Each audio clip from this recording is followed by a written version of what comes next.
I wish I were big. What, do you have trouble with the weather down there? Or Wow, that was a little more harsh than I thought. Welcome everybody to this episode of the Juicy Critics Podcast, episode 99. Woo! With me today we have. hello, everybody. I'm one of your hosts, Yukiki Ryder.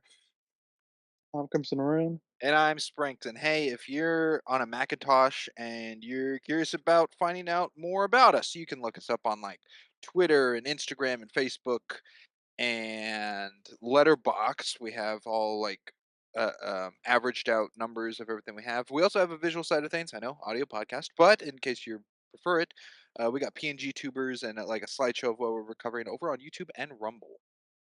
Anyhow, today we are covering the 1988 film Big, starring Tom Hanks. It's your boy, Uh, Tom Hanks. oh boy. Let's actually start with history before I get into facts. Let's start with Crimson. Crimson, what's your history on this film? We uh, One thing I would like to point out was this was Sinister's pick from the Sinister Wheel. Oh, I completely forgot. Yes, this is the tailored Sprinks from the last recap for Yeah, the wheel spin. shall jump into history. So I have seen this movie twice now. First time being when Sprinks used to live with me a few years ago at this point, which is just kind of crazy to think how long that's been now. Uh, and I had some thoughts on this film, which I will get into deeper if you want to. Uh, Very in depth. What you just planting the seeds, and obviously saw it for the second time for the pod. I've seen a clip without the film with Sprinks when we played uh, 1980s Seen It. So there you go. That's all my bit Oh, knowledge. okay, got it. I remember that. All right, let's then go to Ryder. all right. I had no real history with this film. So this is my first time watching it for the podcast. That being said, I think I have seen some of the more iconic parts of this film, like with Tom Hanks dancing with his boss on the pianos. That is something that has appeared in a lot of other movies, and it's also appeared, I think, in like the previews for other movies. Like, as you know, it's this studio's film, so they have like a compilation, and then that just happens to be a part of it when you get to the logo and everything. So I'm familiar with. I didn't know it was this from this movie, but it was cool to see it when it came up. But that is pretty much the extent of my history. I went into this pretty much blank. Oh, didn't know that. With my history, I've seen this movie, gosh, 15 plus times, I'd say. Um, I don't remember the first time I watched it. I was probably single digits, maybe. Yeah, it was probably like 8 or 9 first time seeing There's it. some parts in here that aren't for kids. What's going on? Hey, Ryder watched Lord of the Rings when he was like 5, so um no, I've seen this plenty of times, and I remember seeing it with Crimson. We watched a little marathon of 80s films he's never seen before. So a little like sneak history into that. We watched Hook, we watched Big, and we watched Splash. And That hairy back, ooh, and that's covering Splash, the Disney Plus edited Splash. edited, censored version. Yeah. Yes. That's my history with it. With that, we'll go into facts, which is a segue into I believe every single time I have seen this film, I have seen the original theatrical run of 1 hour and 44 minutes. I did not know until looking up facts that there is an extended edition of this film that runs 2 hours and 3 minutes long with an additional 26 minutes of different footage. Oh wow. Yes, I found out that fact when I was doing screenshot stuff for this podcast today. So there are a couple extended images that will appear for our audience on the visual side of things. Fancy that? I didn't know it was a thing. Yeah, Um, I'd like to see that version someday. I believe, though, however, we all watched the standard theatrical cut. I did. Yes, Yes, I also watched the standard Okay, theatrical cut. I watched cool. my physical copy, which was the Okay. theatrical. All right. So, initial release date was June 3rd, 1988, when the film came out. It had a budget of 18 million USD, and it ranked in a box office of 151.7 million USD. Pretty good profit margin there. Oh yeah. Well, Tom Hanks, big name in the 80s. That be That's true. true. It has a rating of PG, which is fascinating over one fact that I'll get to later. Its genre is classified as family, comedy, coming of age, and it is directed by Penny Marshall, who directed 1990's Awakenings, 2020's Rod Man, and a film we've covered on the podcast before of 1992, A League of Their Own, Okay, starring both makes Tom sense. Hanks and John Lovitz. We're definitely building up a repertoire. Yeah, PG, not PG-13. Interesting. I mean, there's some like chest action. Ooh, I'll get to that. Yeah, I have a little fun. I have a couple fun facts here, more than usual, but still a couple that I found interesting. First one, the extended edition is 130 minutes. It was released in 2007. It contains minutes of previously deleted scenes, including Frances Fisher's role as Mrs. Kobensky, which is Billy's mom. mhm. The UK cinema and video versions were cut by 2 seconds to remove one word use of the word fuck for a PG certificate. The cut was restored in 2007, 12 rated family fun DVD edition. That's Alright. funny. Along with Spaceballs 1987, Caddyshack 2 1988, and Beetlejuice 1988, it's notable for containing the F word in a film rated PG during the PG-13 era. Beetlejuice is PG. Yes, Wow. I know. Bit shocking. Yeah. Also, I forgot to mention, took all these facts off the internet, take them with a grain of salt how true or false they may be. What what's Beetlejuice rated? Has that been announced? I think that's going to be PG-13. Forgot they're making a sequel to that movie. Why would you remind me of that? Also, That Christopher trailer looked said it pretty three decent. times. Hey, you know what? What could happen? From you? Oh boy. Next fact. The Shimmy Dangerous Shimmy Go Go question. Bob The Shimmy Shimmy Go Go Bob rap was Tom Hanks's idea. According to Tom Hanks in an interview with Jonathan Ross, it was something his son, future actor Colin Hanks, had learned at summer camp. Hanks introduced it to the production team and made up the words. However, the lyrics and melody are taken from the song with the same name, which was released in 1959 by Little Anthony and the Imperials. According to Robert Loggia, hopefully I pronounced that correctly, on the day they filmed the famous walking piano scene at FAO Schwartz, he and Tom Hanks noticed that doubles dressed like them were on hand just in case they could not do the dance moves correctly. It became their goal to do the entire number without the aid of the doubles, and they succeeded. Wow, that's kind of impressive. I mean, like it is a famous scene, and I think their hard work pays off. Oh, yeah. To give Tom Hanks an idea of how a 13-year-old boy would behave, director Penny Marshall filmed each grown up scene with David Moscow, the actor who played the young Josh, playing Hanks's part, and then Hanks copied Moscow's behavior. Hanks would go to do something similar for Forrest Gump of 1994 when he would spend time with Michael Connor Humphreys, the young Forrest, and imitate his southern accent to prepare for the part. Where's the kid cut? Where's the Moscow cut? Ah, I don't know. Maybe in that 2007 deleted scene stuff. Who knows? Lost to the That would be recesses of cool. time, I'm sure. Tom Hanks was the first choice for the role of Josh Baskin, but was unavailable due to scheduling conflicts with Dragnet of 1987, what a film, and Punchline 1988. Robert De Niro was then offered it, and the writers began to retool the script for a more urban 13-year-old, but he was rejected because his $6 million salary demand was too high. Hanks then became available and accepted it for $2 million. David Moscow, the young actor for Josh, originally auditioned not for young Josh, but for Billy because he didn't look like De Niro. When Tom Hanks was given the role, Moscow was brought back in addition to audition for young Josh. Wow, roller coaster on casting.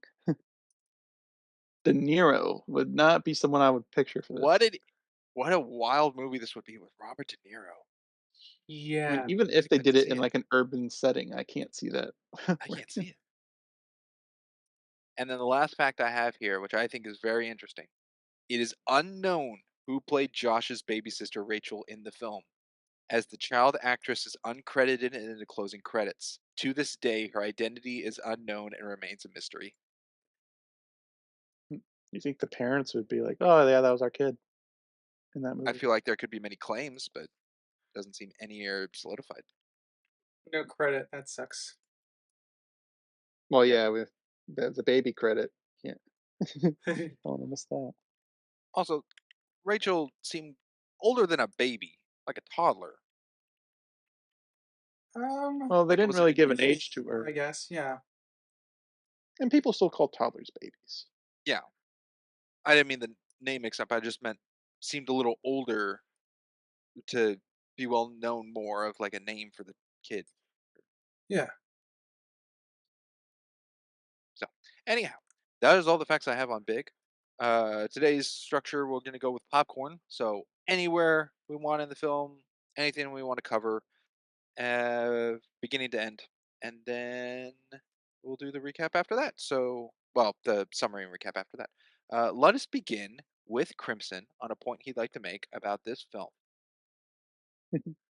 Spelling it out for everyone to understand, including Crimson, because he's slow. Sorry, I really Um, punctuated that oddly, but I just like I know you have. It's a history. Should I bring that up in? You didn't even bring that up in history of what you I thought of hinted towards after it. the first time you watched the film. I hinted towards it. I said I'd cover it in the coverage, Okay, I'm and I'll I'm be holding on curious. to it Okay, I'm curious to ask: has that thought changed after this second viewing? a little bit, but it's still there. Okay, yes, Definitely still present. please. Yeah. My first point I'll make uh, was just a little check I did on the money because his first paycheck was $187. What a scam, as what's his face said. And I just did an inflation check. It's approximately $496. That's not bad. For his Oh, first few days of working there, or what? his first paycheck, which I think was just 2 days at that point. Um, Then so yes, that yeah, is a that's that pretty is good. that is a good hefty chunk of change that he got. Yeah, That he Hence spent his money on excitement. Yes. silly string and gag gifts. pretty good paycheck. I should have calculated how many per hour that would be then. Oh well. I mean, if We don't that is really know if it two was two days, days, but I guess that's true. But if it was 2 days and that's how much he got paid for, then a week, yeah, it's fully believable where he moves. At that point, when he moves, he's got his promotion. So That's also true. He's no longer in computer processing, and now he's the vice president in charge of product development. yeah, and all I strong know for nepotism. sure for timeline is it is less than 2 weeks when he gets that paycheck. So you get a confirmation on the 2 weeks thing after he has his apartment. Put All in there right. somewhere. Wow. Right, take it away with something you got. Yeah, sure. I'll I'll stick close here to the beginning. I think the showing his life with Billy, or like their friendship at the very beginning, like they go through, they're basically like what's a daily routine kind of, which I think is actually quite important for the rest of the story, obviously. So it's setting up like who he is as a person, um, and it also sets up some problems I think going forward as well. Though only to a certain degree. I do think a lot of it's very well done. So, like, Josh didn't immediately just change character when it grew bigger. No, Yeah. it was a progress to get Mhm. to a point. But I also agree. I really like showing the relationship of Josh and Billy at the beginning, and not just like a very not cliche, but a really like handed to the audience of like, wow, every situation, like one of those movies where every situation Josh needs to do something, he wish it could be bigger. It's like, Josh, can you grab that? I'm not tall enough, or you can't ride the right. Like, it's not a heaping amount of all that. And it focuses more just on the relationship of Billy and Josh, which I think strengthens and helps a understanding at their relationship in the whole film. So I agree with Ryder on that. Certainly, because if we reduced their interactions in the beginning here, uh, their relationship wouldn't be very believable to me because we barely get much of them once he's big. We get the birthday, we get the apartment, and then we get them spatting later. It's not a lot of interaction past the childhood bits, so it was quite important to nail that. Yeah, I agree. And it really, I mean, it was filmed in the 80s, but it really gives off that whole 80s day to day, what a kid would do situation. Yeah. Um, and I think one of the this is gonna since we're doing popcorn, I'll tie it into something that happens later. I quite like the dynamic they set up between him and Billy, which is Billy's the talker of the two. So even when he's an adult, he's still not the first person to kind of lead the conversation. That's still Billy's job. Um, and that's one of those little details I like for character continuity that's carried forward. Um, so I like I said, it shows. I guess I don't know. It sets the tone of their relationship very well. The opening few minutes here. Do you think this movie could have worked if they swapped places? Like if it was Billy the one who wished to be bigger and it was like more focused on him with Josh as the friend? It could, but that actually, funny enough, lends into some of my problems with Billy. Billy's almost too much of an adult in the film. Yes, it, and I think it's worsened by how much of a child um, Josh is, and it's very evident when they're job searching with the paper at the bar, restaurant, whatever they're at. Yeah, I or guess it be would be like, prepping him for the interview. yeah, because we have Josh like playing with ice cream and looking at cherry, while Billy's like, "Gotta find a job." Blah blah blah blah blah. That's gross. Okay, Billy wouldn't say that's gross. He'd be cheering him on. Uh, so Yeah. yeah, I So agree. yeah, my answer to your question, Springs, is yes. I do think Billy. It could work the other way around, but Billy already comes across too much of an adult in the film that I think it would work too well because the dynamic would be completely different because Josh is still the childish one of the two. Okay. Because of that, I don't think it would work. Because I think Billy would be fine on his own, like getting to where he needs to go because he has all this knowledge as this kid. I don't think Josh would be there for him because I think Josh is too timid to go out and walk around and wander New York on his own. I think Josh would be willing to do that, but only because they're best friends. If that makes sense, like he would be willing to do that for his best friend if it happened. But I don't know. But I'm in agreement in the sense that it would not be as strong of a dynamic. Yeah, he'd be there for for hanging out, not for helping him with life stuff. But I do think he'd make the effort to visit him. Okay. Let's see. I'll go with Billy finds a number. lot of er, free time, but sorry. Go ahead. That's true. Just well, he says he joins the basketball team. Yeah. Let's see. I caught at the very beginning, which I found in I guess screenshots or something for the extended edition of at the beginning you can hear Josh's dad's voice, Mr. Baskin, asking him like to come down to take out the trash, and that's it in the film. But in the extended edition, there's actually like an actor playing Josh's dad. We see him at the carnival Oh, too. yeah, we do. Oh, I'm totally baffled on that. You're right. But you are right. How He did I just think fucking that? disappears. I have that in my notes. Like, Yeah. Oops. You're right.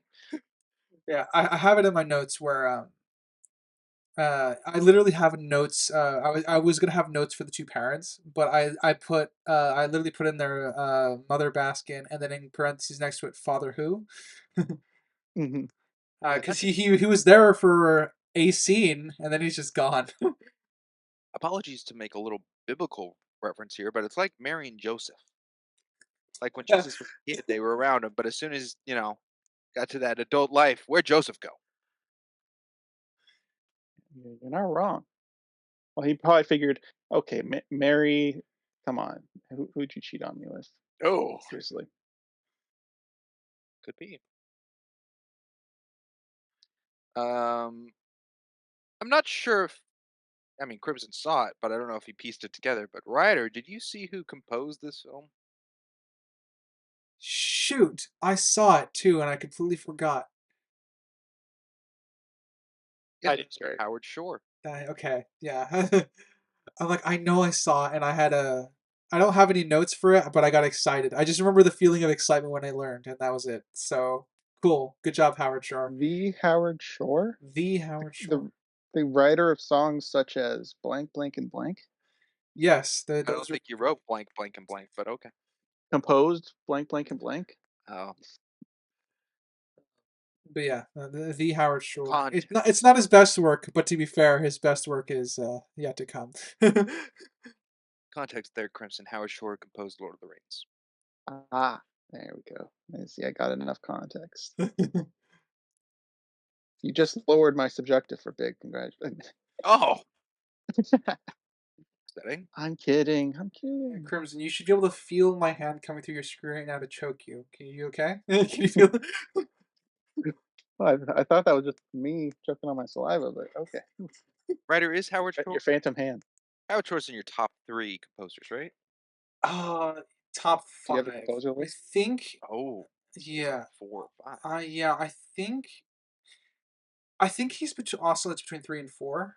I do have some composers above him, but a lot of it boils down for I really love Howard Shore. I guess the thing is I only know him for the one thing, if you get my meaning. And that one thing is like one of the greatest things ever made, being Lord of the Rings. But it's still I only know him for that one thing. Whereas I think the other composers that are above him, I know him for multiple things. I find their stuff iconic enough to like, I can listen to a score for something and completely distinguish it from something else and know that they both of those songs would be heavily affecting on me because I can listen to Howard Shore's soundtrack. While funny enough, I would put Lord of the Rings in my top favorite soundtracks of all time. I think it would be one or two because the music itself will bring me to tears. But like I said, how I do my composer list is whether they do something more than once that's iconic, if that makes sense. Yeah, I'm gonna guess Williams is way up there then.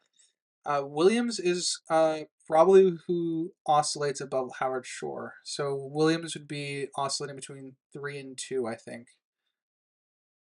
And Yeah. Crimson, not to have you left out, where does I have Howard no Shore list. Okay.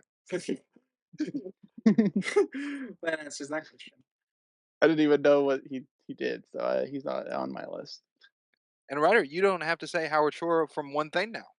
You got two things. Well, that's true. I also could have said The Hobbit, but I guess that's cheating. Okay. Well, three things, but okay. Um, something I caught at the fair was the Ferris wheel shot, kind of like showing the fair when they first get there. The baskets are spinning, and I don't know how that would work. Because wouldn't the descent from the top of the Ferris wheel have you upside down? What Oh, did you just say? I think I Like, I don't know understand. how that ride functions. Okay, I think I know what you mean. So what happens is like they're funny enough, I think this is how the one at Disneyland works. No, not Disneyland. California Adventure. Um, there's fuck it. I could not. I could be remembering Oh, wrong. the moving baskets? Yeah, they have the moving baskets, right? But they're like selective, and then you obviously ride the Ferris wheel more than once, so they just keep track of like uh you going on. So if you're on a spinny baskets or one of the ones that spin, you're gonna be on there for more than one go around, if that makes sense. So by the time your ride is over, obviously it'll be right way up. I think. I admit I didn't see any. I didn't see the spinning baskets, but if that's what's I, there, I didn't see it either.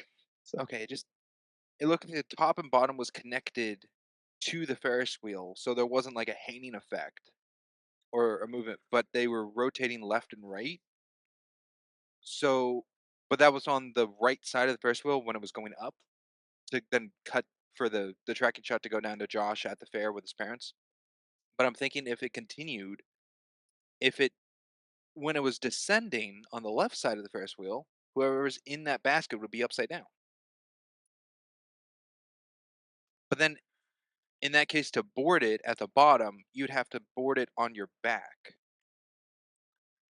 I didn't recognize that type of Ferris wheel before. I didn't know how it functioned. It got me curious. um, yeah, I'm gonna have to look because what you're saying doesn't make sense to me. So I'll have to check it out. Okay. Hey, if 'Cause what you're you're describing doesn't seem physically possible as a ride. I didn't again, it didn't show the left-hand side, but I didn't know how that would look. Hey, but if you're an operator at an amusement park or know what I'm talking about in this scene for the film, please let us know. I'm curious. yeah. Sorry, I can't answer your question because I have been work. I did work for an amusement, like a circus coming into town and stuff like that. But I was just a ticket salesman, so. Ah, Carney. Sorry, I shouldn't say We had what's wrong with Carney? that. Some people don't like that word. Some people don't like a lot of things. Anywho's just Crimson. Let's go to a point from you. Sure. Points for me. I will point out a continuity error, and it is when he becomes big, Oh yeah, jumps out of his bed. when Josh turns to Tom Hanks, yeah, that is a big continuity error. I agree. Yeah, you're right. They swapped actors. They thought I would notice. Uh, That's good. Sorry, it was such an easy joke, Crimson. Go. uh, yeah, he jumped out of the bed, and we get a cool little like shaky cam effect to emphasize the weight of him landing on the ground. But we get a good shot of the floor looking all dirt cluttered with toys. And then when he comes back from the bathroom, the floor looks different. The toys are in a different spot. Oh yeah, so he doesn't So trip over them and hurt himself because you don't want to hurt Tom Hanks on your set, I guess. yeah, so just continuity with the toys, different spots. Nice catch. I didn't get that one. Good catch. I just had like, if you're that tall, I mean, how much can morning fatigue really blind you? I I wrote down something I brought up in Turning Red. Was when May woke up as a red panda. He was really tall, and you would notice that you're really tall. Same scenario here. You would realize, oh, I'm like a third taller than I was. I guess Those for are, me it are would depend. I mean, those are close parallels, Crimson. But May was emotionally devastated, or like just bawling her eyes out, I believe, right? When she changed. No, no, she woke up, changed. Oh, okay. It's the same that way. Never mind. Yeah, So yeah, my thing, I guess, to answer your question, Springs, if would he be groggy enough?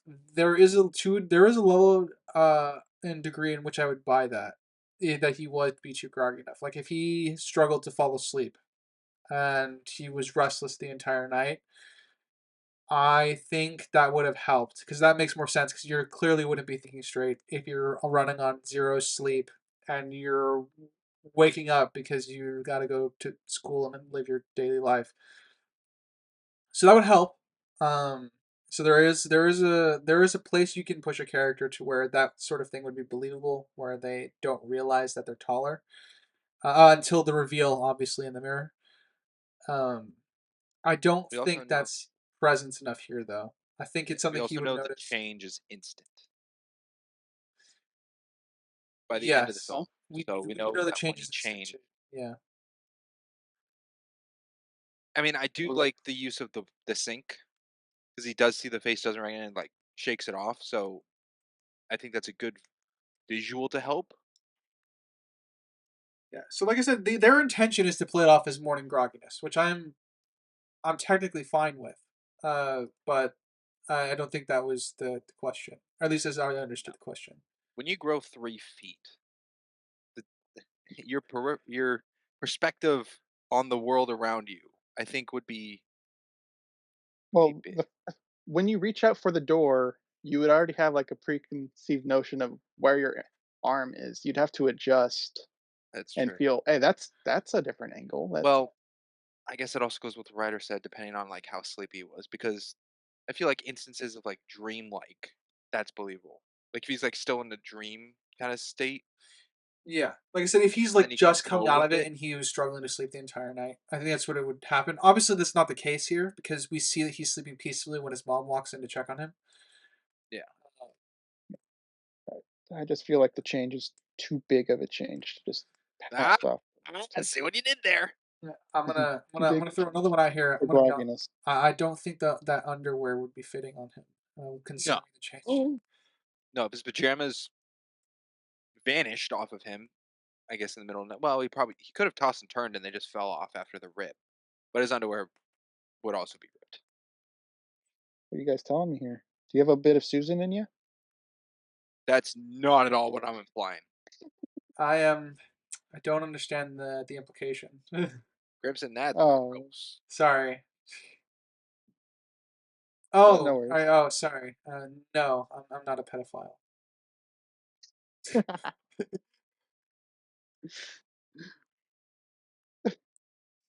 You got it. I can't believe you would make a joke. Why would you joke about that? Why? That's weird. Who made a joke? I made a joke. You guys Do you just not put just it ask? together. Writer said it, not me. Oh, okay. Does that? I'm not. You cannot throw blame onto me for getting to get your implication. For throwing the punchline, I don't know. Explaining the joke for those who Also, didn't Spring, get it. every joke's well. You guys are talking about his underwear wouldn't fit him and they'd rip off. Um, I think Susan would be into that too. No. Yes, Susan would be into that. Well, Susan At a would. point Susan of a definitely. life, at a instance, yes. Susan is into the adult version of him, so I would assume I would assume yes, she would be into seeing a mostly naked Tom Hanks. Moving on. Yeah, Someone moving else's on. turn. Move along, move along. Um, Uh, one I'll of the. go to. Oh, You first. okay. Ryder will No, go. no, host first. You go. Okay, cool. I'll go, and then Ryder can go. When Josh goes up to the ride and it's like, "Hey, you're not tall enough," and the dude keeps saying like, "Yo, next," and Josh is like, "Oh man, I can't ride it." After his parents were taking photos of him with his sister there, like right next to the ride, and he walks away. Where the hell did his parents go? I wrote that as well, He and I have didn't no get on answer. the ride. They saw him get booted off and just let him walk away sad.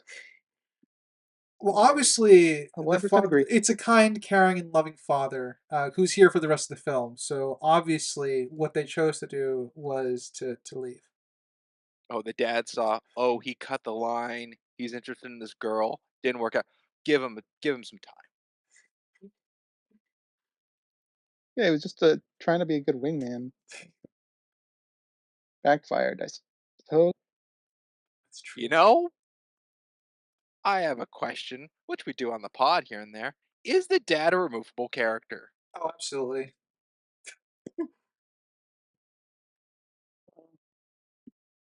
Because the movie kind of already removes him. The movie removed him. Yes, this, he doesn't The need to be only there. thing I would say is he's just another one of the millions of reasons he would need to return back as a kid, right? He has more True, at home, but but everything has to do that with would Where, be his only. where's that in Right. the film? phone calls his mom. Billy talks to his mom. We don't even know if his dad knows he's missing, which presumably he That's does. true. But Okay, Mrs. let's Baskin not doesn't go even say crazy like here. he's been no, missing that's sleep, missing work, looking for Josh on the weekend. Like she doesn't mention anything about him. It's very safe to infer the dad has been home within 6 weeks of his son yeah. We being could gone. infer that, but we don't see him. We, I we, just we don't hear him saying, "All right, after the fair, the fair, I'm going on a 6 week You know what? trip to Tahiti or This something." this extended edition might fix that. with the additional scene Oh, of I don't know of him going like, "Oh, I'm going on a 6-month vacation, him. business trip." Yeah, no, yeah, we can definitely infer to get back to being serious. We can definitely infer that the dad is probably there, is aware that he's missing. We're just not shown any of that. It's all through the mother's perspective. So I do think that does elevate the dad to being a removable character. um, yeah. Even though he does have a purpose, it's not big enough to require his presence. So I'll say yeah, Because I mean, add him to the list. the only interaction that he has outside of obviously uh, providing another reason for him to come back is that the scene that he's in, it could just be all focused on the mom who's being the one taking pictures and embarrassing her young son, which would be fine. I that works for Also me. think if the fair was just the mom, it would strengthen a more connection for the audience to be towards the mom than a family thing. Because then it cuts him out and focuses on the mom. It's like what they do with Billy, of Josh and Billy at the beginning of their friendship. I think if it was Josh and his mom for a connection of like the fair, it would strengthen more on that. I feel like it'd be the same. Get more.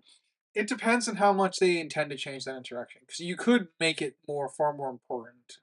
Um, but it would, Because if I it's think it only the would be the mom, same. thinking if it's only the mom, you could infer that she's a single mom, That's which true. is the I mean, like only if parental you don't, figure in Josh's life at that point, which would make it a little more heartfelt that she's so saddened by his loss and that Josh is choosing to leave his mom, which is like leaving the nest. Well, yeah, that's the exact same as if she was with the dad. I just think it would give a little more heartfelt beat to that with that decision. But anyway, I'm also on the team that the dad's not needed. So that's 3 votes. Dad's on the list. Unanimous. that's Dad's Dad's on with the list. the dad's with the scientists from Airbus, unanimous. hanging out in a van. Hanging out in a van, chasing down dogs. What a dopey crocodile gator hat. Yeah, I was gonna ask you, Springs, but I think you kind of already answered. But I'll ask the question anyway. I know you usually have your rule about a character only appearing once and then never appearing again. Would that, or like something appearing once and never happening again, whether it be a shot or a character? I was gonna ask if the father would fall into that like particular It's issue that you usually close. take. Yeah.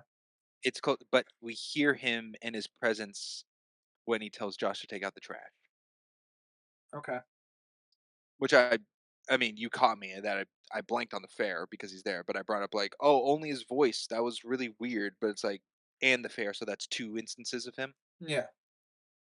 So it's still close, I guess. I guess for how that Yeah. rule works If for it was you. if he was not at the fair and it was just his voice at the beginning, that would be really weird to me.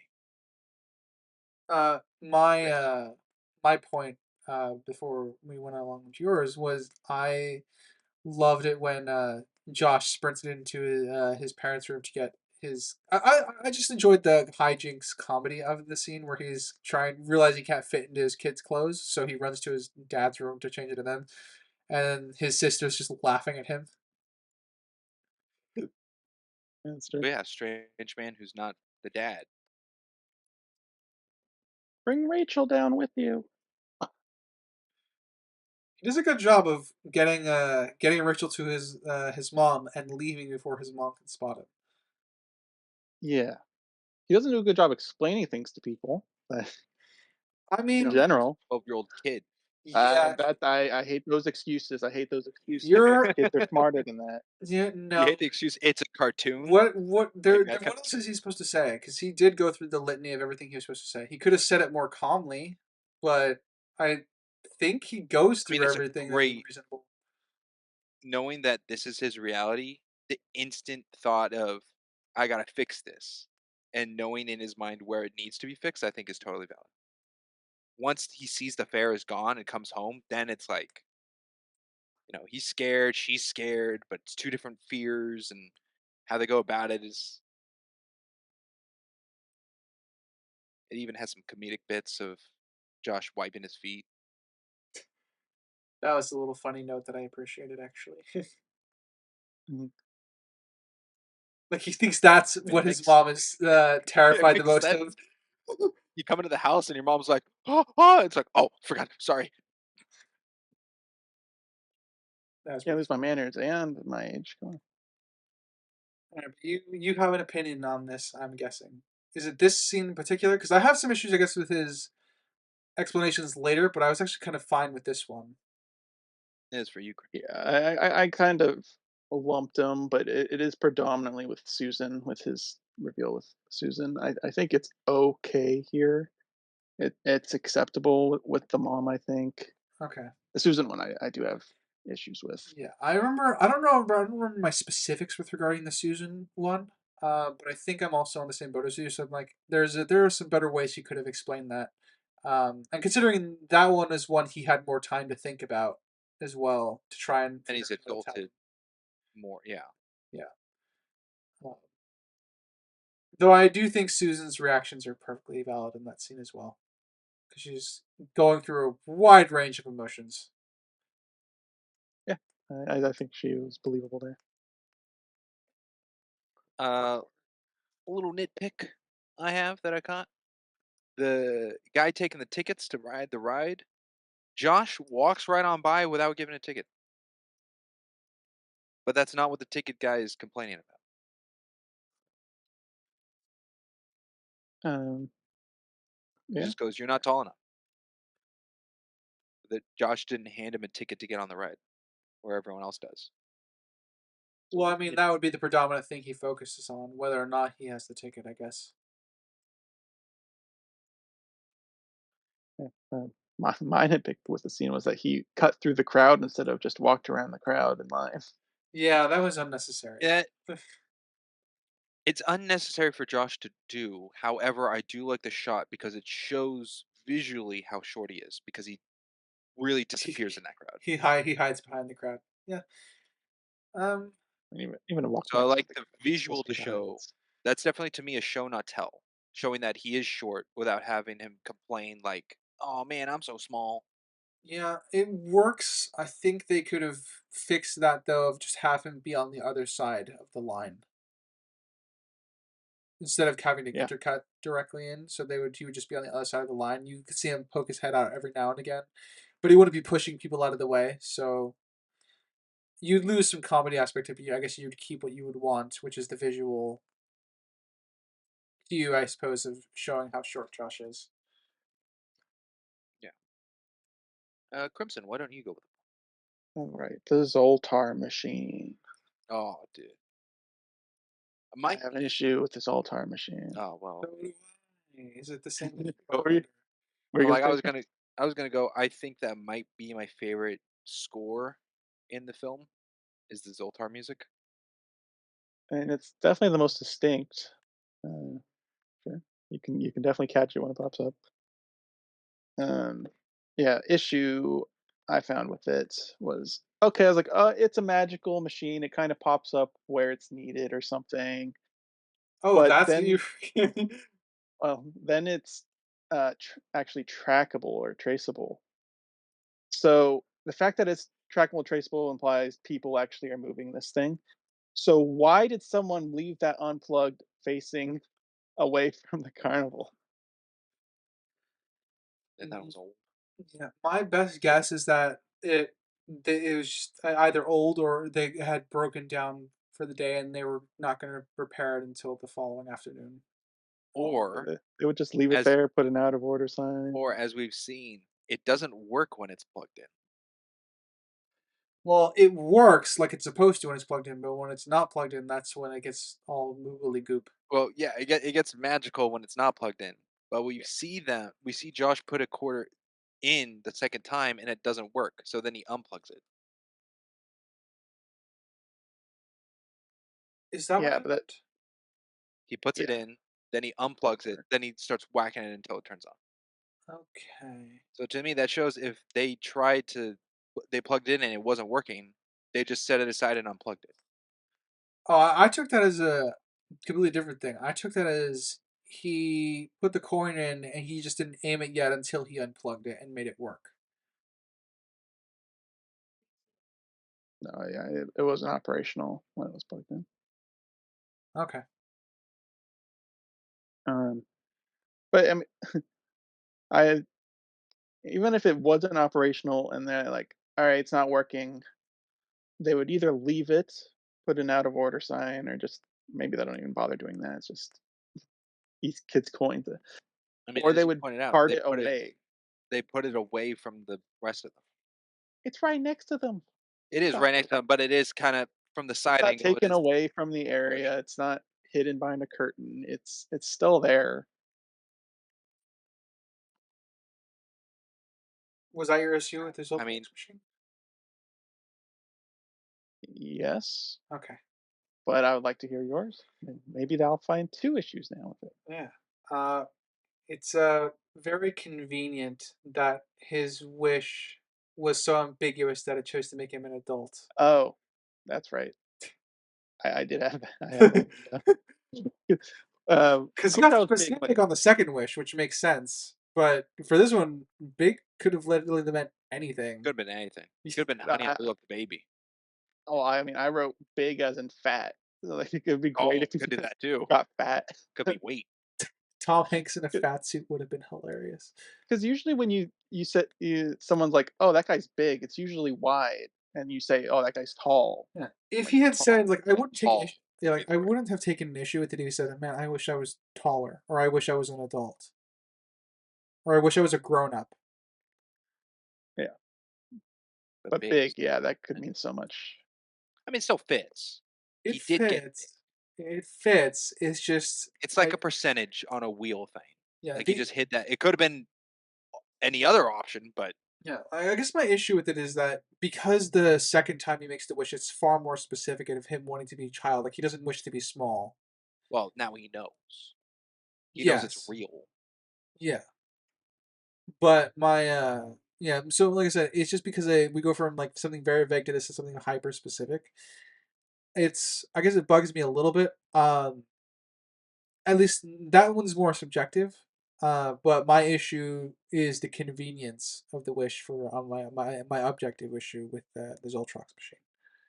I agree. I agree. He could be like 14 now because he would have grown a year. He could have been 80 because he'd be taller That's as true. an 80-year-old. Yeah, he could have been Honey I Blew Up the Kids, as Spring said. Well, that was Uh, the other version. If he wished to be big and it was Robert De Niro.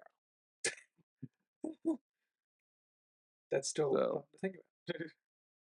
I agree. I do think that's an issue. Also, They didn't tried to tie it to the title.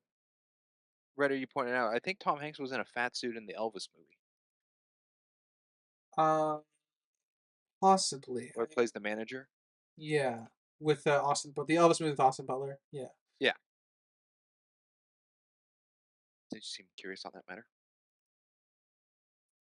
I don't know. I think the big thing's fine. It definitely could have gone any other way because the nonchalance of a child just wishing for a word that he knows of a 12-year-old's wish.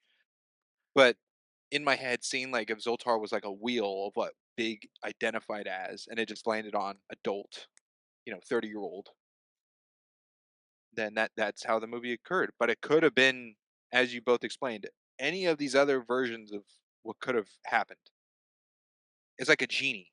You got to be really specific, Oh, otherwise you'll get viewing. like Is out of Yeah, curiosity, Springs, is it because the title, the high end, that makes you like it more or more accepting to you, or is it just the no, no, no. The title doesn't have anything to do with the matter. I mean, if it's just like I wish I was tall, then the movie should be tall, okay, so right? it is tied to the It, title then for you, in that instance, yeah. I mean, to which me, is why the I think the title is to wording the you word had. big. The title is to the word big, but right? the magical essence of what the word big does, I think this is just what they went with. Okay, Sprinks, you like going and assuming or guessing the behind the scenes things of how things work in the movies. What came first, the title of the movie or the words he chose in the script for the machine? Great question. I think the words he chose. You think the script would be down to that I before think the the script would title of have the movie? been written first before the title of the film, Interesting. or at least that point of the script was made before the title of the film. Not the whole script had to be done. I mean, you don't even know if that's what the original script was. The I first don't. draft could have been I taller, don't. This is all and then they hypothetical. changed it. Yes. Yeah. And we know he says bigger because he actually means taller because he didn't get on the ride with Cynthia. Yeah, Yeah. Cynthia. That gets down to the So magic they aspect, chose. No, that which goes is probably like, to the writers pushing it towards big because he would say taller because that's actually what he wanted. well, no, he still said big. That's fine. It's just that goes into the magic of like, is it taking the idea process of what Josh actually wants rather than like a randomness of what Zoltar could change your words to mean? Like, does Zoltar actually know the specifics of what Josh is asking, so it gives him exactly what he's asking for? Like, he wants to be big, so this is like, Like the you Zoltrox want to be, machine. this is your size. Like the Not Zoltrox read his machine. mind, but like knows his meaning. Well, he doesn't mean to be a 30-year-old man. Zoltar would fail if that's what you're implying he was doing. You think Josh just wanted to be like a 7 foot tall 12-year-old? He just wanted to be taller. He didn't want to get older. And he got that. He got taller. All right, I think you're running around an obvious circle here. We know he didn't want to be an older person. We know he wanted to be taller. Zoltar did not read the mind and be like, "Oh, he clearly wants to be a 30-year-old man." No, that's not what was in his brain when I he guess, asked yeah, to be that is bigger. true. You got me there. That's right. That could also just go into the whole mechanics of what is Zoltar capable of, which is So again there's magic mumbo jumbo system that we see, don't know. it would be one thing like if that was the monkey's paw. He got bigger and then got older, right? But we don't get a monkey's paw when he goes back to younger. So Also, when he wishes to be a kid, he doesn't give an age. yes, He could turn into a 4-year-old. that's true as well.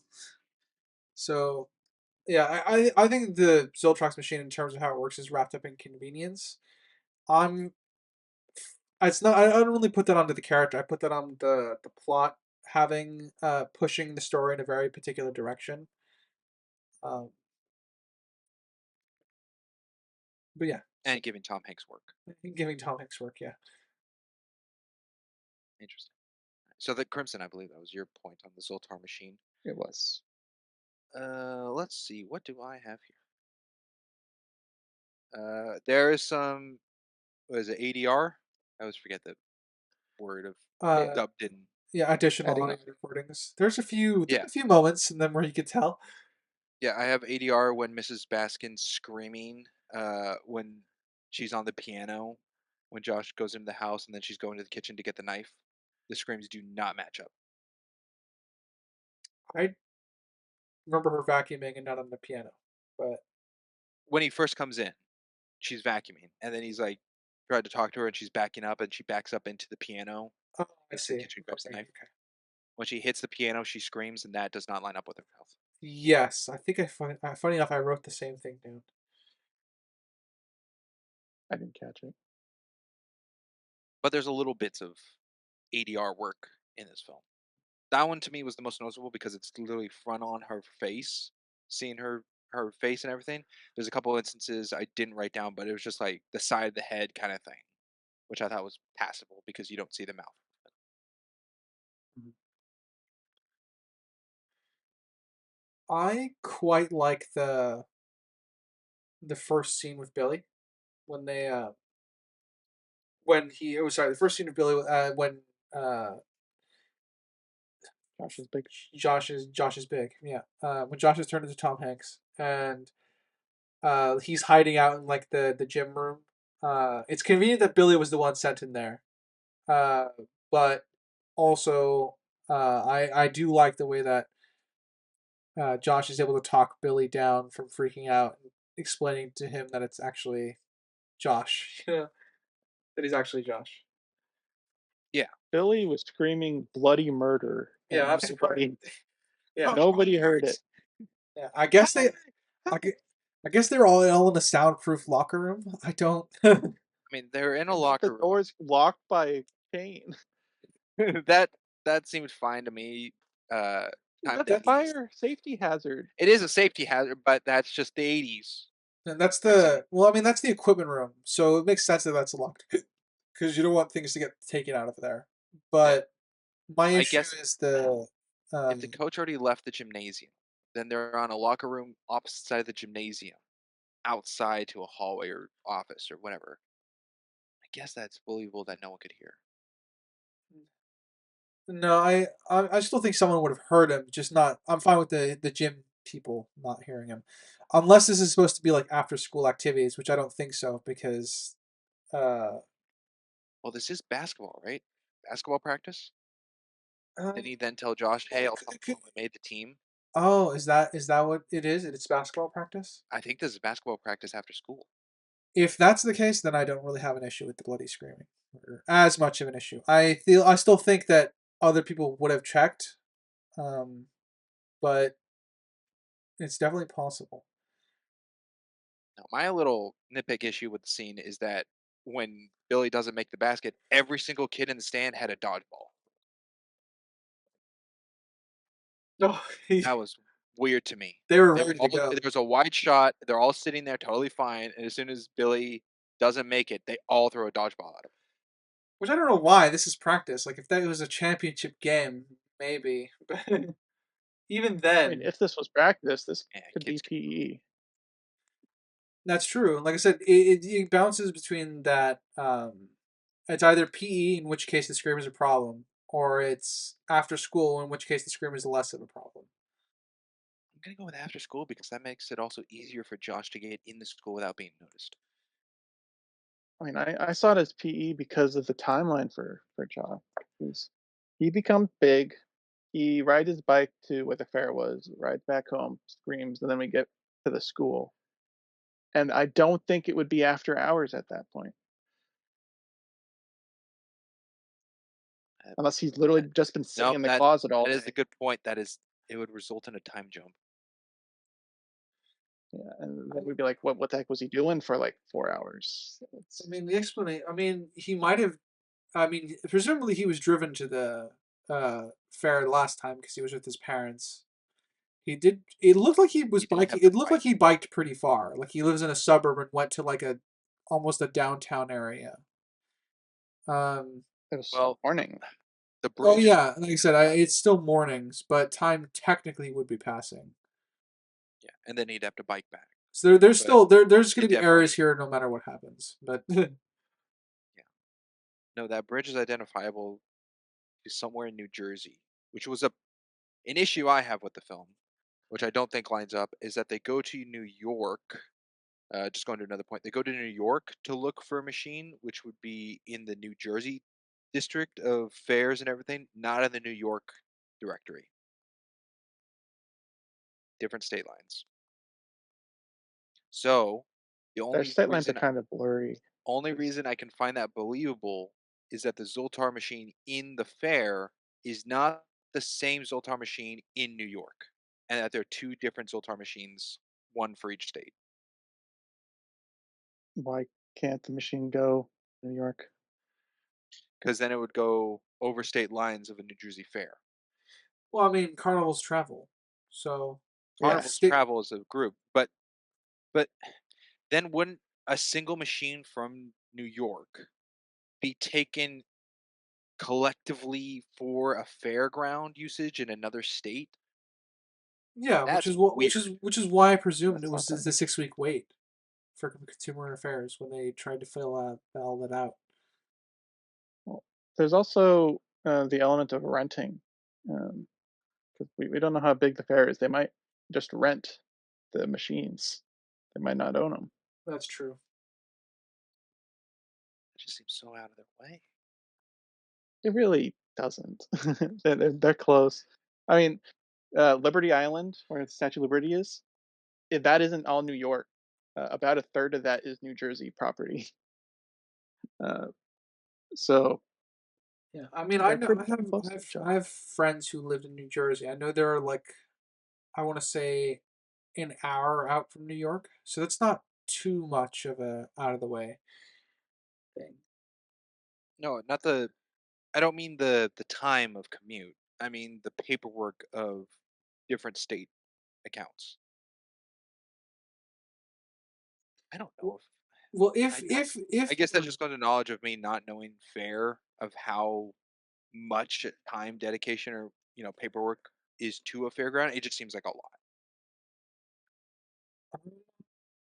well, I mean, they I could. don't get why it seems like a lot. You just need to rent a lot, uh, And not it a could lot, just and but it could just be the a one. location Does his family live in New Jersey or New York?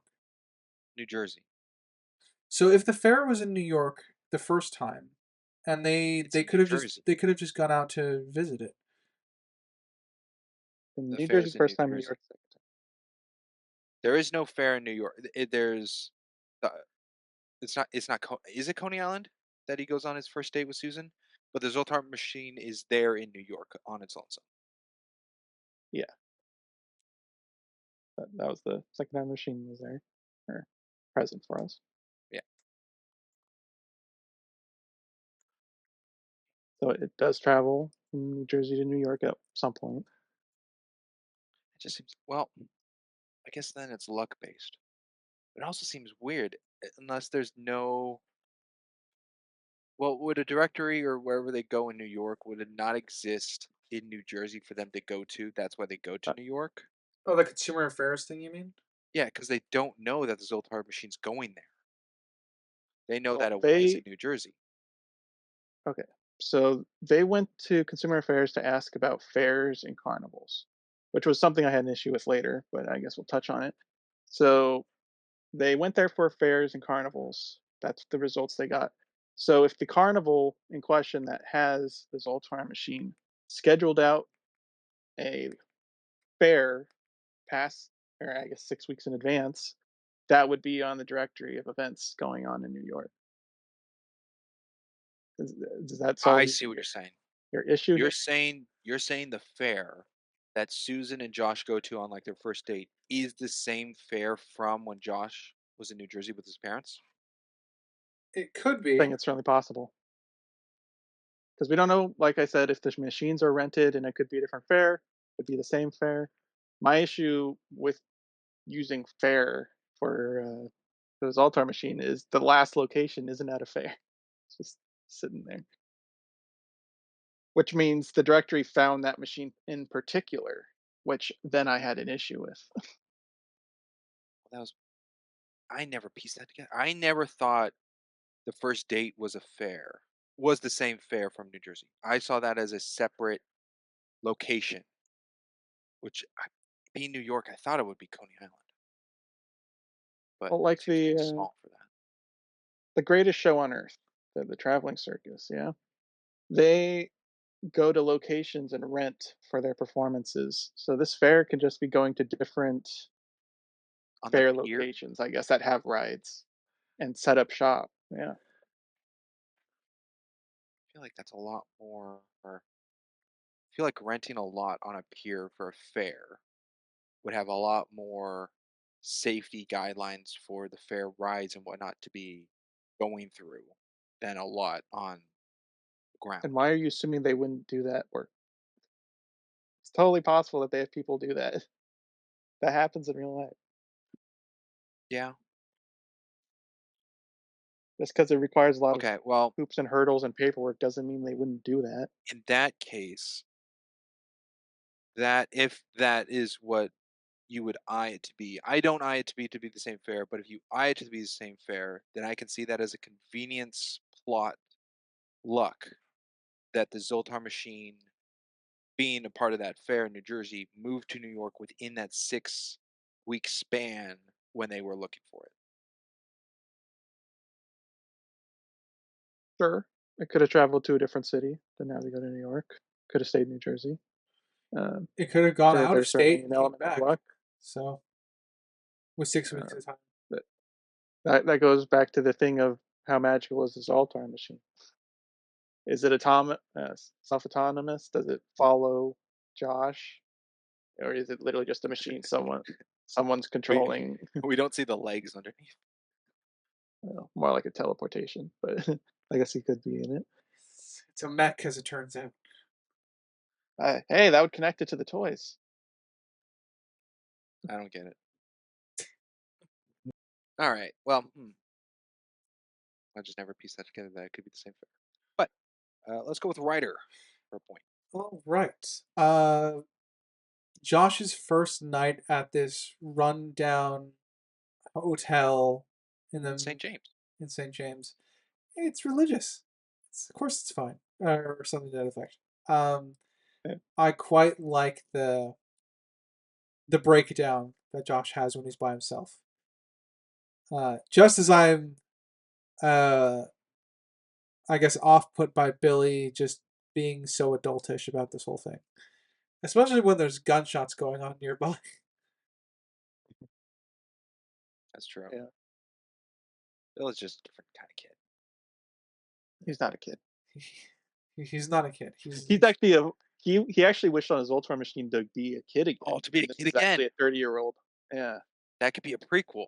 Small. yeah. Billy's just someone who's gone. He's probably like 200 years old, and he just keeps going young again. Oh, I don't know. certainly feels that way. Um, but to get back to I guess the seriousness of the point, just this is definitely character work done with a really really good actor. I like the slow breakdown and him having to try to block out everything out because he's just so terrified of having to stay there. I I agree, and I really like the detail that the guy on the phone is speaking a foreign language to give more of an unknown uneasiness to Josh. Yeah, And but it's he's something he speaking can't understand. loudly, so Josh just equates it to Oh being yeah, it's angry. aggressive. Yeah. Yeah. So good job. Good job. yeah, it was good. I had an issue with the window being open. I think he would It's have New York, closed and it it's though. obviously in a dangerous spot. Yeah. Well, I don't think it would have been open to start with. Oh, it was it open to start with? It was open Yeah, to it was start with. yeah, it was open When when he they entered entered the the room, room. it was open. Interesting. But Yeah, I can just go that they don't have AC, what? It's so New it York. was open. They'd be locked I or mean, yeah, barred. anyone could climb the fire escape and The get fire in, escape, yes. That's kind of like a but that might be the standard, reason why the TV is chained down to a chair. and that was something I wrote. I wouldn't think that place like this would have a TV. So, good on him. And I guess the nitpick with this place was the total was 27 $16 a night, I think. 17 something a night with $10. $10. It's like Yeah, 17.95. $27 something. And he handed over one bill, so that would have to be like a 50 or 100. And the guy didn't give change back. He just gave him the keys. He's a scumbag. And they didn't react to it. I guess yeah. I guess my expert reaction would be that he is a scumbag.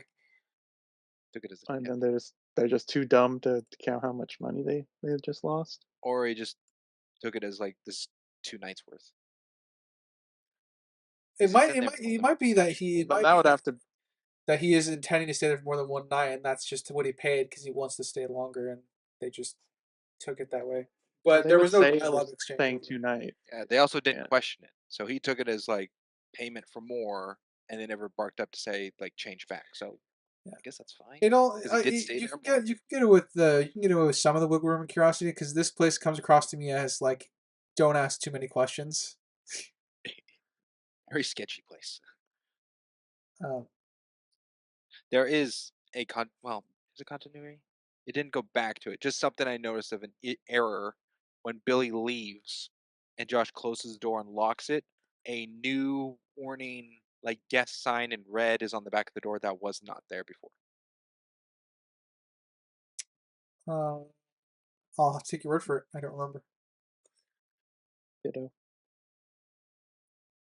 Speaking of like a continuity thing, I'll go to a detail that I double checked, that I went back and checked in.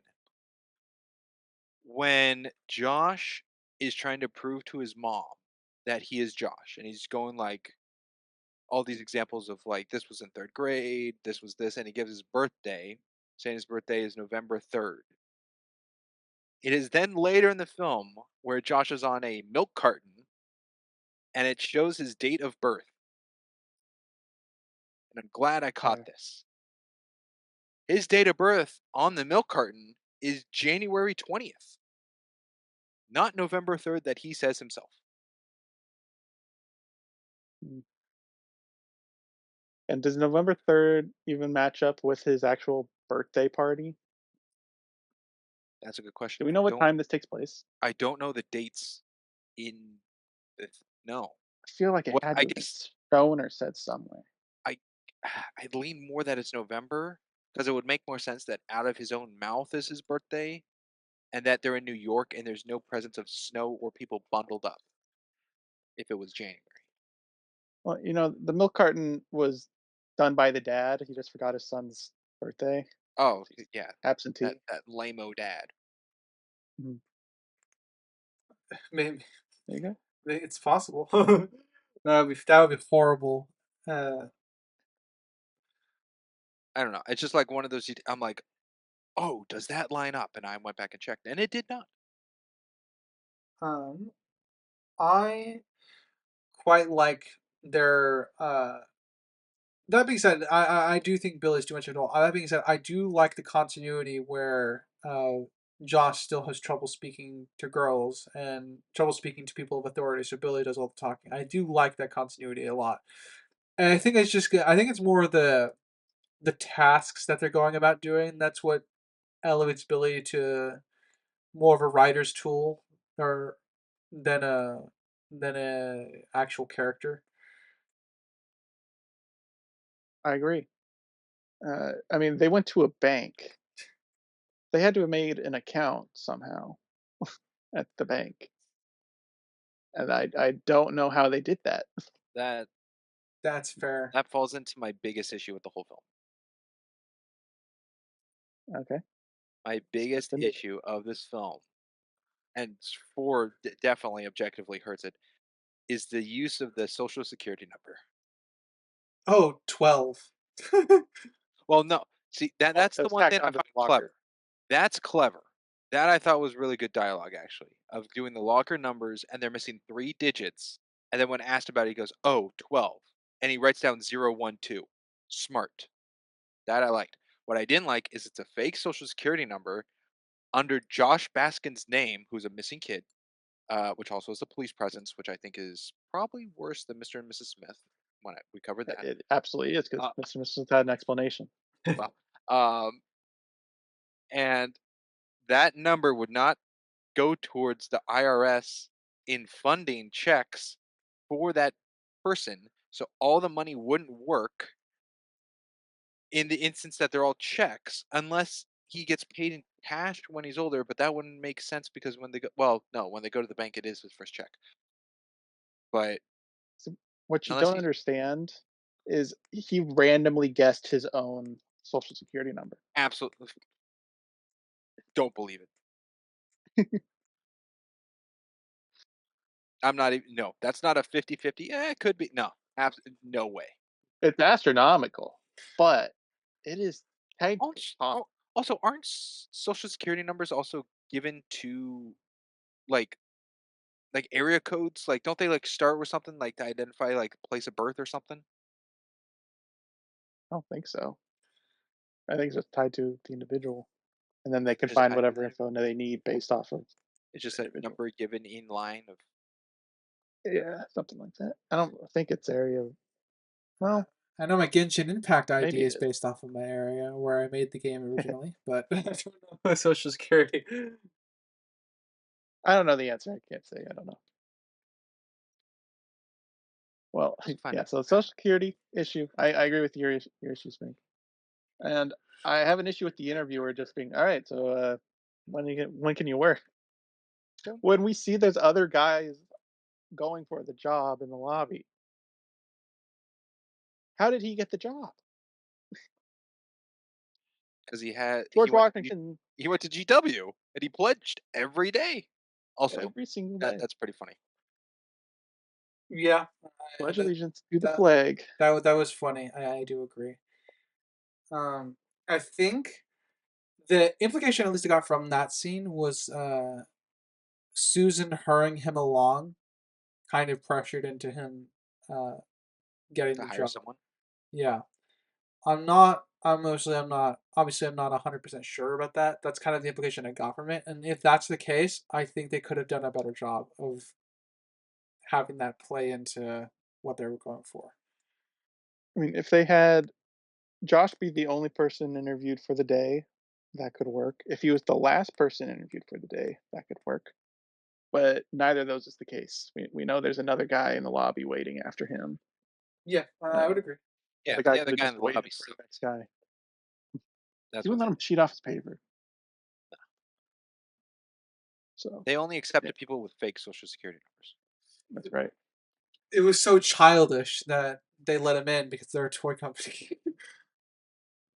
Well, Mm. for computer processing, they weren't at that point yet. No, they weren't. When the boss checked him out, then oh, great. Good stuff. Also, also, I mean, I know it's just for the plot, but I think it's really nice that it's a toy company and everything's like very business of all the adults, but you do have that one person who is in development who has to, like that's their job of like toy, and I think that's great. Yeah, I mean that's how the quote unquote toy business works. I also appreciate the fact that that's what the reason that they apply there to begin with is because that they're both kids themselves. Why Billy helps Josh to get in that place. Well, he applies because of computers, because he plays video Yeah, games. but it's a computers for a toy company, so Yeah, Yeah, they read the toy part and they were both excited. yeah, toys. Oh, yeah, they read I they read think the toy part, and that led to the computer bit. yeah. Well, no, it was computer then toy. Oh, really? Yeah, yeah. He said computers, and Josh goes, "Oh, computers. I know computers." And then and Billy read the Billy's rest. like, What is- computers. Why are you so into computers? They're stupid. And I'm like, Billy wouldn't say that. I didn't like that. Billy saying computers were stupid. Yeah, they're best He would friends. He totally would be know into this about him. Yeah, yeah. Here it is. Yeah, I wrote a quote: "Stupid computers." Eh, That's very Crimson feeling to Billy have. wouldn't say that. Oh, That's what Crimson would say, jealous. not Billy. Yeah, There are instances in this film that are edited transition usages, and I've caught three of them where there's a cut to black and then a fade in. And the first one occurs, to my knowledge, that I caught was at 20 minutes 28 seconds, um, which I found was just an interesting choice because everything else was just cuts between things. And when the second one occurred, I don't know if I wrote it in my notes, but I don't think I gave a timestamp for it. When the second one occurred, I thought there were indications of acts in the film.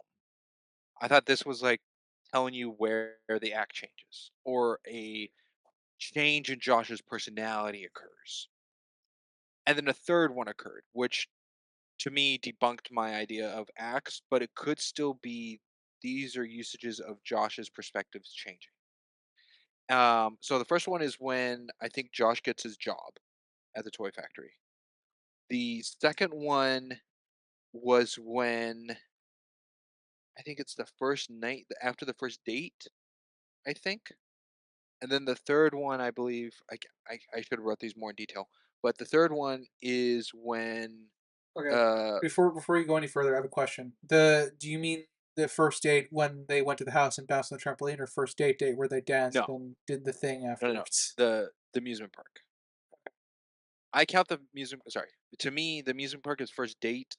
The in Josh's after the party and going to Josh's place, I counted that as a sleepover because Josh had no romantic ties to that.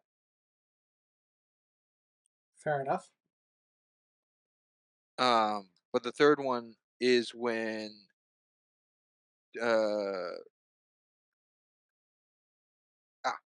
when Josh is at, I guess, the dinner party meeting I don't know if it's Susan's parents or family, and the kid needs help with algebra.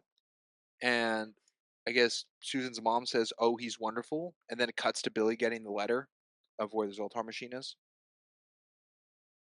So I they could be indications to that. It's just the use of it to stand out, and it's not, and it's I think the only transitional usage is used in editing throughout the film.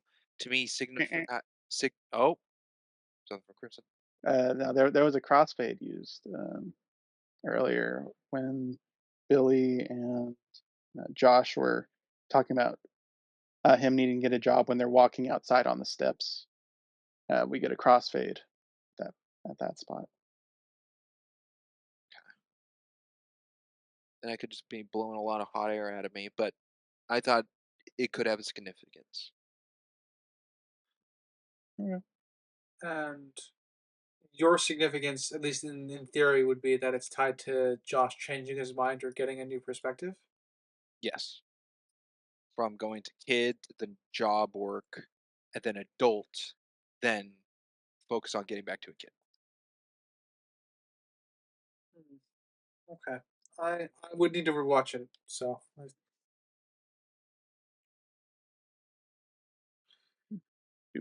I love how we're like an hour in or more, and we haven't talked about Paul, and we barely talked about Susan. well, we're Hey, still we're Crimson, if still you working want on to talk about Paul, it's popcorn. If That's, you want to go straight to Paul, go to Paul. I'm fine. We haven't. I just find it amusing that we've avoided two kind of important characters. Yeah, we're Uh, focusing on the main character right yeah, now. but sure, I'll jump to Paul. And my biggest issue with Paul, the fact that he kind of just vanishes. He's this antagonist towards Josh, but once Susan is with Josh, Paul's kind of just gone, and then he pops up at the final meeting, like, I don't get it, and that's Paul's end. That's that's it. That's the last time we see him. Did He's not antagonist anymore. we With need that, anything more for him? Is that what you're yeah, getting that's what I at? was going to go with. What did you want to see more of Paul doing then? Sabotaging. I mean, Oh, he lost more everything. antagonistic. He lost everything to Josh. He lost the big office. He lost the position he was going for. He lost his girlfriend, and he just disappears. He doesn't try to go in his office and go look at his papers or try to screw up something. He's at his lowest point, and then he disappears. Usually something would progress from that point, but he's gone. Hmm. I I don't know. I guess the reason I don't really find an issue with that is because we see how comfortable his life is. He didn't lose his job, so we see the huge fancy apartment he is living in. So he's still living comfortably. So I don't know if it's he's lost enough to kind of warrant that because there's still that element of pettiness towards Josh. The reason why he's punched him over racquetball and the reason that he's being Mocked petty him in the at the final meeting. board meeting. So I think that's for me was sensible enough progression. He clearly doesn't like Josh and has an antagonistic feelings towards him. But I don't know if it's progressed far enough to be like going into sabotage because he's still living a I relatively comfortable life. He doesn't I care about like his that. current life. He wants to upgrade his life. Go ahead, Springs. I like that Paul doesn't get to that point because then that would make Paul's like revenge thought into a childish meaner of him, and I don't think the film needs every character to get this childlike system, childlike connection. There is a That's what Susan pretty much called him by calling Josh an adult, I know, was and implying that Paul's a child. I like that because to me, Paul didn't stoop down to being childlike. You He's don't think just being Paul was childlike? immature. I think he's being immature in the situation of their relationship. He challenged his enemy to a game so he can beat him, and once he got caught up for cheating, he beat him up. That is childish. It is. You're right. I guess it's something similar to what you were saying, Springs, but there's a tonal thing that I quite liked. I like that we don't see Paul throwing a punch, because I think that would have affected the tone of the film at that point into something a little bit might be a little bit too dark for what they were going for.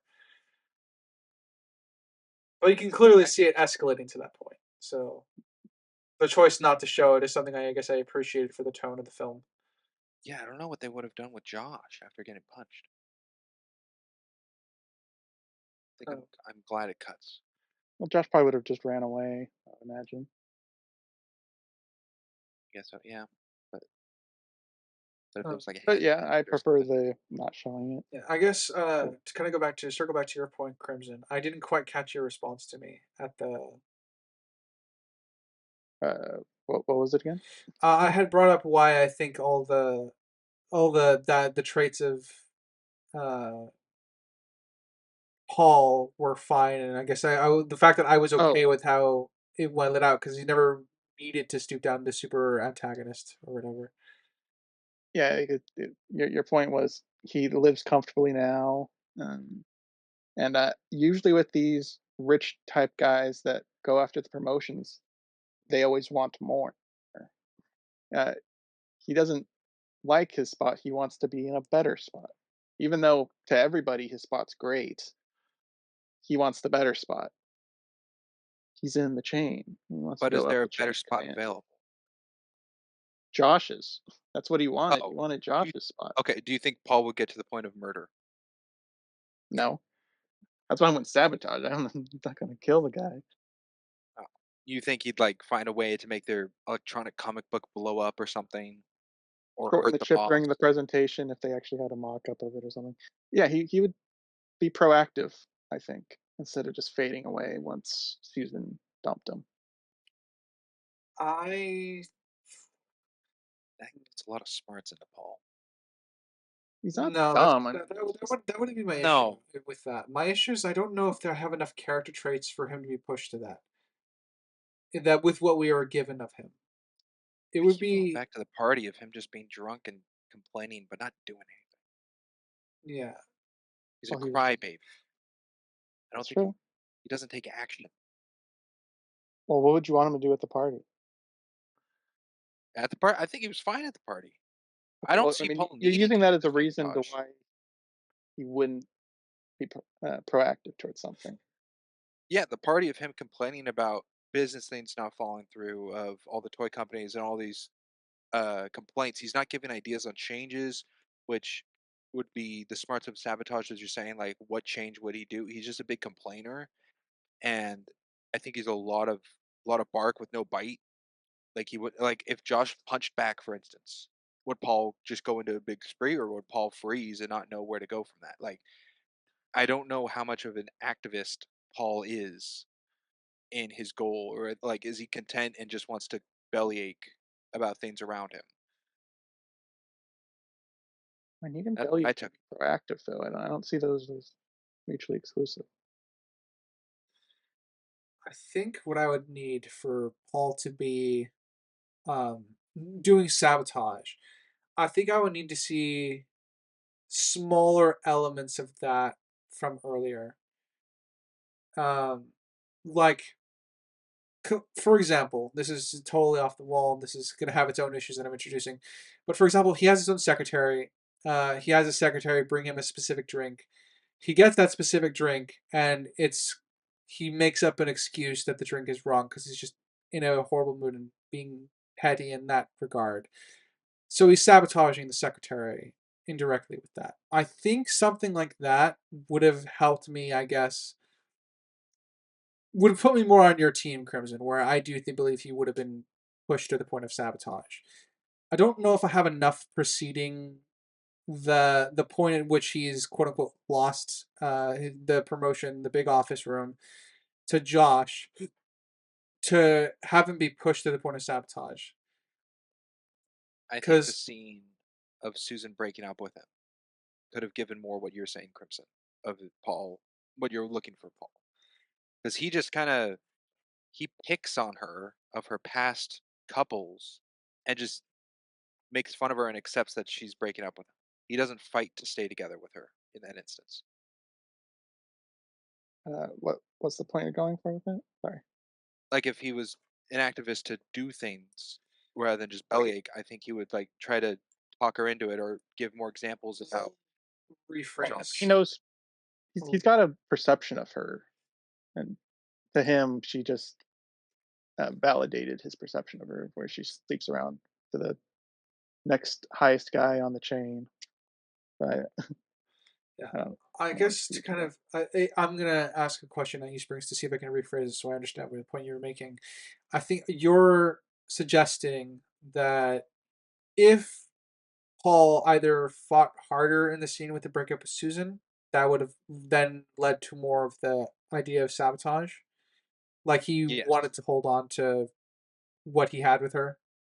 yes, that would give me an instance of some sort showing that Paul's trying to get somewhere.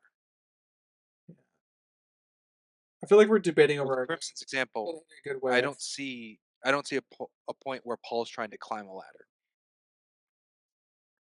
I mean, his initial pitch of the building transformer was his pitch to get the position that Josh ended up getting.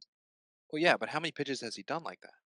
Is this just another? Be Was it even careful with his those idea? assumptions. I know. I'm just saying, like, is the machine, the toy, his idea, or is he just pitching it?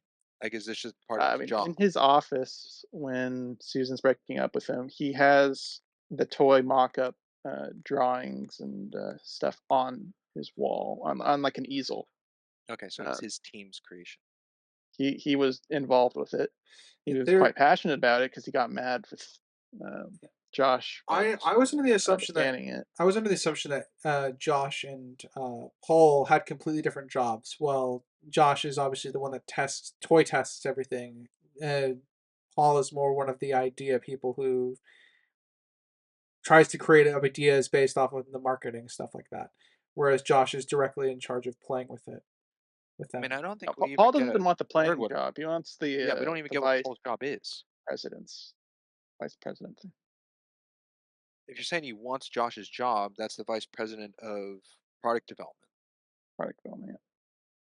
But I'm guessing because of how much interaction there is between Paul and Josh, that Paul is in product development.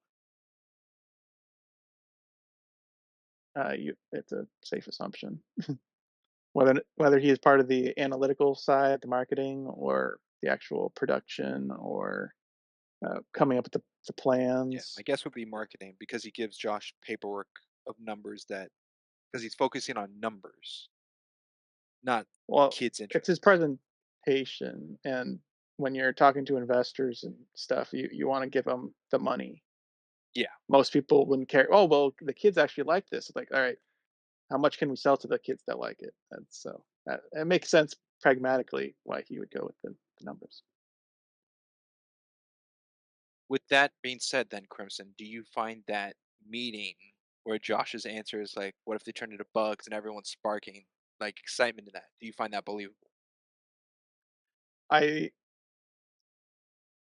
Because Yes, there's but I think no it's number. heightened. I think it's a little exaggerated, but they could go for like, okay, this is a better plan than Paul's. Yeah, We should look into I this. mean, to be fair to you guys, I didn't take the meeting as a group of investors. I took that as in company people just trying to pitch around what Oh, they're going investors to board pitch to meeting investors. thing. Yeah, I know Yeah, it's a board meeting. Like I took this as something they were going to pitch to investors, if that makes sense. Like they were deciding their company's direction. Okay, yeah. I mean, yeah, yeah. I think it still works. Yeah, it works either Yeah, way. I'm just laying out how I viewed it. I agree. I just spit out investors. But yeah, I agree. I think it's the inside board trying to pitch the next product. And where are we at now with this debate? It started with Paul trying to You wanting, sabotage in yeah, you turn. wanted more of Paul at the end to explain where he went, and it seemed Yeah, you wanted to sabotage the situation of Paul on Josh. that was just an idea. Just the fact that he disappeared after being an antagonist to Josh, I find being the issue. The the tampering or sabotage was just an idea to Yeah, become involved, yeah. but I feel like he would still be involved. That was just an idea. It would be interesting to get more of him, and an antagonistic relationship without it boiling down to sabotage. Because obviously we're using sabotage as sort of the scapegoat base idea to keep him around, and a lot of it's the debate I suppose has been around the of what I don't think sabotage would work within his character as we have him right now. But if your ultimate, I guess, the base thing that you're going with here is that you'd want there should be more of him at the end. I'm in agreement, but I don't know if that's an objective issue I have. Um, I think there's definitely more you can do with him, having him be a antagonistic force to Josh, whereas uh, beyond just like the petty comments that we get at the end, the last board meeting with him. Um, We could have him try to talk to Josh and try to make Susan look like a monster or something. That could be a whole plethora of things he could do. there could be, yeah, like I said, there definitely could be some more elements of that. I'm not saying uh, who I don't necessarily view wasted potential as an objective problem, though it definitely can factor into my subjective. Um, I think as you say, there's definitely a lot of potential in him having him a part of the rest of the story. I don't know if that's enough though for it to be damaging to the movie as a whole. It's odd that he disappears, yes, or it's odd that he doesn't have as big a role as you'd expect for him having an antagonistic role for a majority of the film. But at the same time, he's not the central focus of the film. As far as I can recall, his biggest scenes involve Susan because it's Susan's perspective on Paul. And then his biggest scene away from Susan is the racket match. So we're getting a POV, but I assumed it's Susan's POV that we're getting. I mean, you also got him drunk alone at the table as well, which started with Susan, but she left him, and we were just getting him at the table. Yeah, there is definitely a shot of him at. I think I know what shot you're talking about. There's a shot of him like looking, like watching Susan leave with Josh. Yeah, and we see him talking to his buddies without Susan there too. Yeah, The complaining Sprinks was talking about earlier yeah, about other toy companies. yeah. Again, I'm just throwing out ideas here. Yeah, So, um, funny enough, I did get a little bit misdirected, a little bit. I think.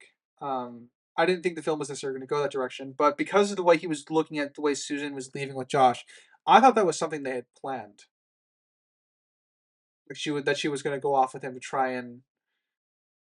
Uh, I thought that too, okay. and I don't know if it was or wasn't. That the two of them Uh, were going to leave the party together.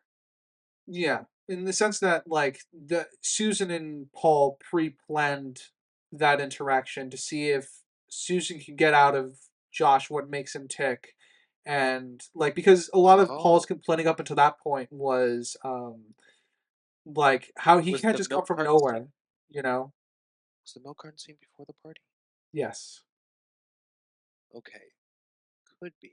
Hmm. So a lot of yeah, so a lot of that for me was at least my interpretation of what they were going to do up until obviously they didn't do that was Paul and Susan were going to work together to try and bring Josh down. And then Susan got to know Josh and realized, oh, he's not thinking maliciously about business at he's not all. in the game. He's not in the game. He's not playing it. He's just being a grown up adult or getting a being a like a kid adult because her first experience.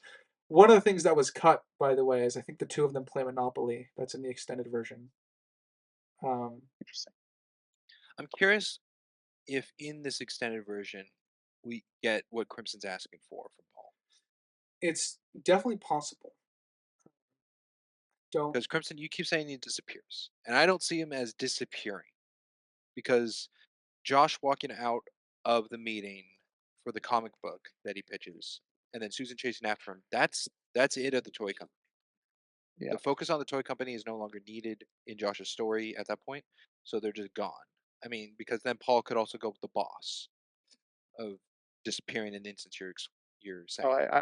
I had that written down too with the boss. No, don't worry. I had Okay. that too. I know there is another scene with the boss in the extended version because I had to get screenshots. So I know they have a scene together, uh, at some point alone as well, outside of what's going on. I don't know what it's about, but I just Yeah, know it apologies exists. for all the confusion on the visual side of things for seeing stuff that we don't know what it is. Oh, I didn't add that. Oh, you didn't? Oh, okay. There was like I added only like two images that I think are from the extended version, and it's there's no context to them really because it doesn't really break anything of what we're talking about. Okay. Um, Sprinks, what did you think Susan's motives were with going to his place? I saw it as a curiosity to get to know Josh because it's been talked about that he moved up, and of course she's around Paul, and Paul's real curious about like where he comes from. No one knows anything about him. Things like this don't just happen. Of what he did at the bug um, meeting about the bugs and the robots. So I think it's also a curiosity on Josh, and that he looks a bit of a loner at the party. But she also wanted to get away from Paul because he's just complaining and drunk. But the idea the idea that Susan and Paul planned it for her to get close to Josh to get information out of him, I never pieced that together. I just saw it as her bored and taking an interest in him because he's different. Oh, you purely saw it as curiosity and nothing malicious. Yes, of Susan. Yeah, Yeah, that was yeah, obvious to me in the first run. But then yeah. again, The only thing I'm stuck on is whether or not she was on her own or with Paul. There, that's so you think the her trying to sleep around with him was just curiosity? Because she went there trying to sleep with him. Oh, also possibly to make Paul jealous. I don't know if she has Because a he point. explains later that she just sleeps around with people Yeah, for I don't entire know life. if she's at that point of trying to make Paul jealous. No, we don't get her disdain towards Paul really It comes out a little at this bit point. with their breakup scene, but that's she doesn't Oh yeah, this that doesn't come across as malicious like that at any point in the film. The only questionable thing that would be I would think would be on trending towards the malicious as an idea is the fact that she is going to she's going over there to get something from uh, Josh. Like I view that as very clear intentions on her part. oh yeah, yeah. 100% confident that that's what she was there for. Yeah, because Yeah. But she's I didn't know if it was with Paul. yeah, That's the only part I don't know. I don't know if they coordinated that. I would assume so because Paul doesn't really put up much of a fight with the fact that He was watching her go, and it's kind of like according to plan look, yeah, but you could read a lot into his look at the same time. yeah, there's a lot that can be inferred. It could be that he is inferring that oh she's just moving on to the next guy in the chain, or it could be inferred that oh that's part of the plan because she's very flirty with Josh the entire time, and it's just going right over Josh's head because he's so fascinated by the fact they're in a limo. I didn't like that part of the limo. I think that's the part where they cranked the kid to 11. I think they did too much. That because kids do play with car stuff, but he's getting all over her, touching lights on the other side, and it's like it's too much. I would believe him reaching over for the phone, but him going over her back, play with lights that are on his side of the car too. This is that's they were playing it up too much. I think.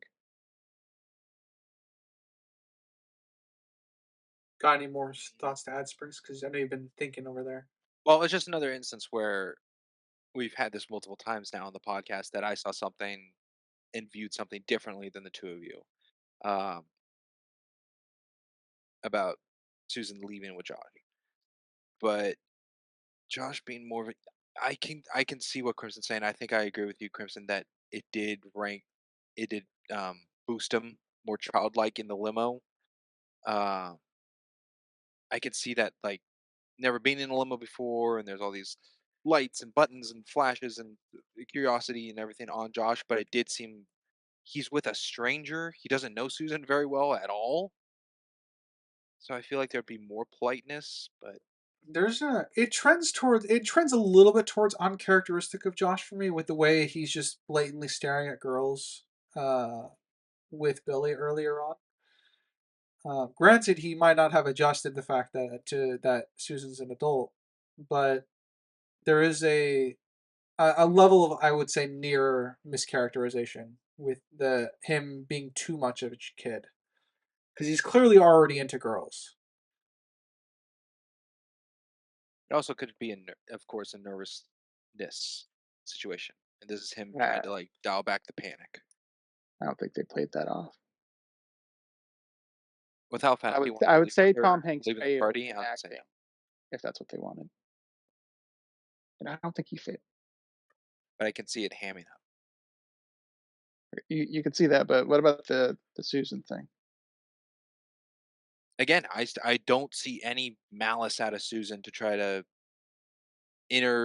get a remote I in a relationship with Josh or a one night stand just to get information out of him to give to Paul and then not care about him all. I saw it as actually like leaving Paul because of his demeanor at the party and then trying to get a curiosity out of Josh because he's very fascinating and new to the company and very different, and that's drawing her attention to him. But her normal adult situation of like, okay, I'm gonna go with you. We'll small talk. We'll have a one night stand and see you at work. It turns into, oh, it's a sleepover with a hangout situation, which blindsides her. Even though she gives multiple instances of like, all right, you're very cute, but let's get to like the adult part that doesn't know of because he's 12, 13. 13 after the birthday. That's right. Okay. I think the actress did a pretty good job during the whole scene, uh, especially during the trampoline. I really like the trampoline shots. That was Because cool. you could tell with her when she's like, "Oh, a trampoline." It's like, "Oh, you want to go on there?" And you could tell she's like, "Oh, doing it on a trampoline. I've never done that before. I don't want to do that." But Yeah. obviously, he's just talking about playing on it. No, nothing Well, like when that. at the door, and she goes, I don't know if I want to spend the night with you. He goes, a sleepover. And he goes, yeah, sure, but I get to be on top. Yeah, that one's Ah, the adult joke that made me smirk a little bit. I did watch the trailer after I watched this, and they put that in the, the trailer. I'm not yeah, it's surprised. funny. Um, Yeah. for me, the funny gag that really landed with me is him eating the tiny corn. Yeah, Oh, I believe that okay. was improv. That was just, I don't know why, that I don't really I'm not really a visual gag kind of person typically, but that one landed with me for some reason because I guess I'm familiar with that feeling of how the fuck am I supposed to eat this? uh, Okay, interesting. That was the only joke I had an issue with. really? Why I did you felt have like an it issue? went on too long. Oh yeah, no, I I agree just it felt went like on it too was long, too but it long. definitely landed for me. Yeah. Um, I I think we talked about it. I love the fact that the his boss just finds him like playing dead at his toy store. And I think it was this film that made me realize that I don't remember ever in my lifetime ever playing around a toy store like this. Oh, no. Really? Those No. are the terrible kids. Sprinks, you weren't a What? terrible kid, were you? What are you talking about? You go to Toys R Us, you get in the scooter and the cars over by the car, you drive around the aisles, you go to the Legos, there's a table, you build some Legos. What are you talking about? I mean, those are the Different. interactive areas. Yeah, you're not taking a laser gun and shooting each other and spazzing out on the floor having a seizure, Those which was those are something meant I to had. be It's like, what? interactables. No, I didn't do that in a store. I never took something out of a package that I just bought or intend to buy and play with it in the store, like before checkout. Yeah, because Never done that. obviously I agree. You have the interactable areas. That's totally fine. That makes sense. Kids would do that. But then there's the terrible kids who have like the cage of bouncy balls that you're not supposed to play with that take them out and throw them Oh, everywhere. or get in the That cage? Yeah, no, not yeah, me. No, no, no. Yeah, Well, that's what Josh okay, is right now. He's okay, the got ball in the kid. cage. No, I would take a ball out and play with a ball a little bit, just like outside the pit, and then put it away before I move. I mean, I it's mean, one thing to balance it, but like since checking the we're all fairly size. close in age, which is why I bring it up because I'm like I don't know if you guys experienced that, but I certainly didn't to a large degree because I did the interactable stuff too. And now I'm curious. I kind of want to ask people from older generations if that's what toy stores were like. That people you did actually go around playing with the toys and stuff like that. Yeah, I think it depends on the store too, Mr. the type of Megorian's store. Wonder Emporium. Okay, well, if that existed, who it'd be weird that you didn't play with anything. But Also, Like anyway, he didn't call play you a with mutant. you. yeah.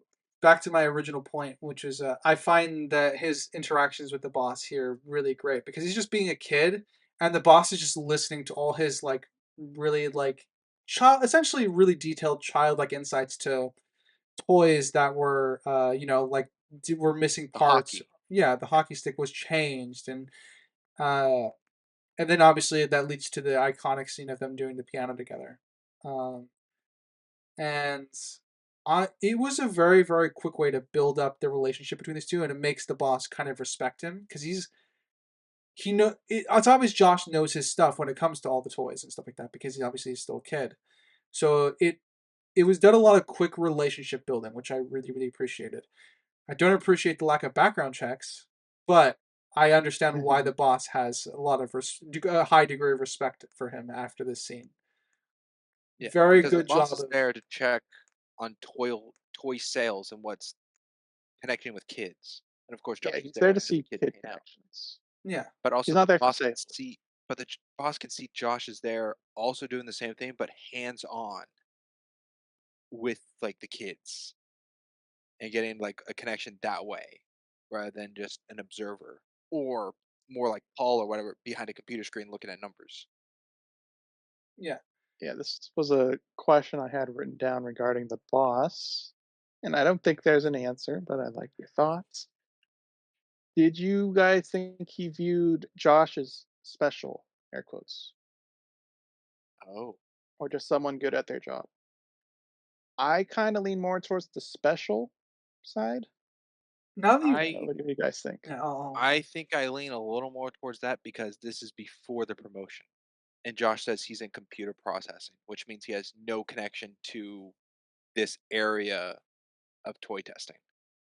Unless the boss thinks, which I don't see at all, but unless the boss thinks that Josh knows he visits on Saturday and is planning to do this to try to get a promotion. No, I, I don't think they they showed that. I think it. Hmm. See, now that you pointed it out, I can definitely see that angle of it. However, I don't think so because Also, no they one else in the field of work shows this level of dedication that Josh does. that we know of. Yeah, no one else acts childish Yeah, that Yeah, we see. yeah. So there is definitely a level of connection that he gets instantly because he's here in his own way, inspecting quote unquote their products. Um, And obviously, Josh doesn't really do anything to dissuade that. He just goes into real detail about why the hockey thing, like how the hockey change was disappointing, and uh the other toys that he was using and working with, and obviously how he has no idea. Like he just asked what's a marketing projection or whatever. exactly. Yeah, What's a marketing report? yeah. So there. I can definitely see that being read in. I don't think so. I think they just the boss just really enjoyed listening to him, and as Josh continued talking about toys in detail, he realized that this Josh really knew his stuff. And then obviously they bond over the piano thing a little bit because obviously the boss is not as like he is a little more adult barriers up, which is why he doesn't do it at first. But he's Yeah, he's enjoying also a watching little Josh. older. Yeah. So he's not, but so he doesn't do it immediately. But I like the fact He that can he pull off eventually muscle joins him because Josh just looks like he's having fun. It's like you may as well join him because they're in the middle of that bonding experience. Um, I think, funny enough, for me, what pushes me to think that he might view Josh as special wasn't in this scene, but rather when he's playing with the building robot. during the meeting. during the meeting. That to me was the only that to me read that could be read as he finds Josh special. But also he's very clearly amused with what Josh is doing. Like Josh is taking a very close look at the product, and that's what got him the He's job. hands on. Yeah, Yeah. Also, that prototype, I'm gonna say it's a prototype toy, kept falling apart. yeah. It's Those arms easily came. That's got it. That's not. it's Yeah, it was just a prototype. They didn't have it mass produced. Mhm. Also, I'm with Josh. Who wants to play with a building? I don't know. I mean, kids can imagine anything. They could turn the building into a plane in their head. It's yeah. Yeah. I mean, it's cool. The bugs thing's also cool. And the building could be like, well, there's a hospital and a police station, and you could get a I mean, Hot Wheel brand I mean, connection it's and lending like towards the car. Transformers, right? Like Transformers came from like shipping trucks that were really Yeah, cool. I think they because were that all was Paul's whole branches off of marketing. Transformers. His whole report, his whole presentation was about how Transformers Yeah, have 37% of the market on toys, and how they're trying to copy that with this new building thing. yeah. So, that's kind of where my stance is on your point, Crimson, about Josh being perceived as special. I definitely can see it. I don't know if I fully lean towards that direction. By the way, I'm when you're using special, I assume you mean special needs, not Yes, special as in that's why I oh said this in there. this kid's got the gift. Yeah, special in air quotes, as I said. But yeah, special needs, special eds. Yeah. Um, I did write down the quote though when Josh is on the horse riding around. Uh, some mom or person in the background goes, "Oh my God, just keep away from the strange man." Keep away from snake brand. Yeah. The correct Also, response to seeing that. it's also true. slight error of the movie when It's the Josh correct does response fall to down thing after unless you getting see him with shot. his kids. Yeah, when he falls down getting shot, his I didn't know what to call it, so my notes I wrote down Vader buttons, the pack on the front. Uh, from the wide angle when he falls, it's on his left, and then when the boss looks over him, it's on his right. Okay. Or I guess Josh's right to begin with, then his left. So, Hmm. Continuity error. It happens. yeah. I also learned something. I It was just a reminder watching it again for the pod, but something I learned back like I don't know when I watched this movie for a while, but um the song that plays when they're They're dancing. on the trampoline, that's the Men in Black theme song with different lyrics, which to me is the original song in the Men in Black is that with different lyrics. Uh, I didn't catch that. Me neither. It was just a reminder, and I went, oh yeah, yeah, ooh, I forgot. And again, I touched on earlier the trampoline. I do like the camera work with that. How the wide shot's very still, showing them bounce, but then individual to get their face, um, like the childlike joy on their face. The camera's matching them Yeah, with the jumps. like the slow on Susan slowly unwinding and opening up to have fun.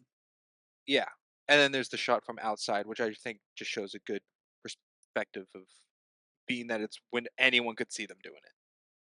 Yeah. Uh, All right. oh, Never Crimson. mind. Host. Who's going up? Crimson, you go. Oh, sweet. Uh, yeah, that worked out. We get a part where he's writing a letter to his mom, and Oh, yeah. yeah, and he brings up how he'll probably be home in about a month. And at this point, he's still going with the approximated 6 week estimate. So this is where I had the 2 week part I mentioned earlier. So he got the apartment within 2 weeks of employment. So very well paid job. Maybe too much, but I don't have numbers for an apartment like that in New York and how much that would have to be. Good catch, by the way. 2 weeks, and then this month here would result in the 6 weeks. Mhm. Nicely done. And Anyway, you're yeah. yes, another part with the letter that I had an issue with, which you kind of touched on, was the police presence.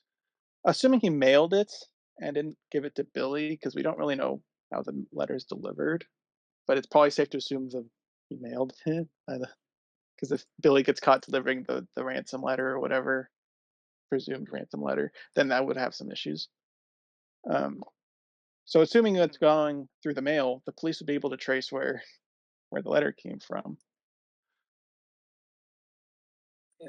Good Unless he just idea, drops I it off think. and like at a mailbox, like a random mailbox on a street Yeah, that's what I think. without any like return address. I think Billy could have just put it in the Baskins mailbox. He That's didn't also hand true. deliver it to the mall. Yeah, but if the neighbors saw that or something and somehow colluded with each I'm other, gonna be honest. someone was like, With "Oh, how I I don't got know a how letter much the neighbor. from." If the dad doesn't care, I don't think the neighbors care. Okay, that's gonna be a check for me, but I because we don't don't know think anything about the I neighbors. don't with how Billy is portrayed, I don't think he'd make that mistake. He'd wait till there aren't very many adults paying attention. Yeah, he'd do it at night when he came home from New York at midnight or something. What I I mean, thought was funny in the note, he goes, kidnapping is like going to camp, and it's good for me. that was a little bit funny because he's enjoying himself right now. I suppose he's enjoying that kind of life. Yes, torturing his mother, Yeah. Well, he's but at least he didn't forget about her, I guess. yeah. Unlike the dad, who just disappeared. Yeah, No mention in the letter of his dad, which I guess shows how strained their relationship is. I I have a note here, directed for writer, because writer, you bring this up, I'm sure I do. and I'll make it broad to the help. You like when an actor does acting through the eyes, or you can see everything about a character in the facial of the eyes in a scene. Yes. One of the to kind of stipulate, I really like when you can see a character's inner monologue in the eyes. Uh, Even if their face isn't, they're not doing much else with the rest of their face. If their eyes are conveying everything about that inner monologue, I'd still say they're a decent actor. like if their mouth isn't smiling, you can tell in their eyes they're smiling. Yeah. Type deal. Yeah. Is there something like that that has occurred in this film while you're watching that comes to mind, or that you wrote down that you already have an example of? I didn't, unfortunately. I'm not saying that obviously they didn't do a great job. I didn't write down any specific moment for me that I thought was like brilliant acting outside of Tom Hanks's character as Josh breaking down in his first night at the Oh, meeting at the place. St. James. Yeah, that for me was my favorite acting bit because there wasn't any dialogue and you can see in the eyes the character monologue and you obviously you can see it in everywhere else too in the facial expressions. That for me was the scene I wrote down. Okay. I wrote down for you because I thought it would connect you. I wrote down the look on Susan's face when Josh says goodnight after giving her the ring. Um, yes, I also like that scene. I didn't write that one down, but I also really enjoyed the acting from her in that scene where she's kind of realizing, you know, that. Well, for me, I took it the malicious direction. So I took it to the place where like, she's relieved she didn't have to sleep with him to get to Oh, understand who okay. he was. You saw it relief, um, slight, I guess, upset that it didn't go as planned. No, I didn't see upset. I saw more relief and like that was a strange. I saw more of like that was relief plus that was a strange night, but I ended up enjoying myself and having fun all the same. Okay. The emotions I wrote down that I saw out of her was disappointment, surprise, safety, and content. Yes, surprise. I agree with. Content was there. I don't know. Well, I guess I could see safety. Yeah, like obviously Josh wasn't gonna hurt her. She did not see Josh as a threat. Yeah. So yeah, that would be fair interpretations to have. I think if that's of that scene. Crimson, did you take any of that from there, from that scene, or from Yeah, the portrayal? I agreed with I think all the ones you listed. What was the first one you said? Disappointment. This Or one. disappointment because it did not go the way she planned. Yeah, It yeah. I was agree with either disappointment mixed in with the enjoyment factor that she ended up Yeah. having. I think I don't Because know. I did good. Yeah, sorry. No, you finish your point first. It's just Okay. Yeah, because I went with the malicious thing, not that she's like, oh darn it, I failed, but it was just an unexpected outcome to what her plans were type look. yeah. I don't know if I took it as strictly disappointment. I took that more as perplexion. She was confused because it didn't go the obvious adult direction that she was leaning towards. That's valid. Yeah, could be that. Then yes, I'm switching words. Perplexion. Yes, she was perplexed. That part just really stood out to me because being part of the pod, and I've seen this with you, Crimson, when you give your summaries, you kind of lean more into the discussion points of more encompass things, um, branching off of me, how I give summaries that way of lighting, directing, writing, all that. Um, but I took this as, I guess, an example after hearing multiple times from Ryder about the acting through the eyes that this resonated with me of that. So that's why I jotted it down. Otherwise, I think I would have just been like, no, I don't think I would have even noted it. Yeah. Yeah, I felt like Susan did a lot of facial acting in this. She's Like just the trampoline, which was just before this, you could read so much from her without her having to really say anything. yeah. Tom Hanks is a great actor. I think Susan acted him under the table in this film.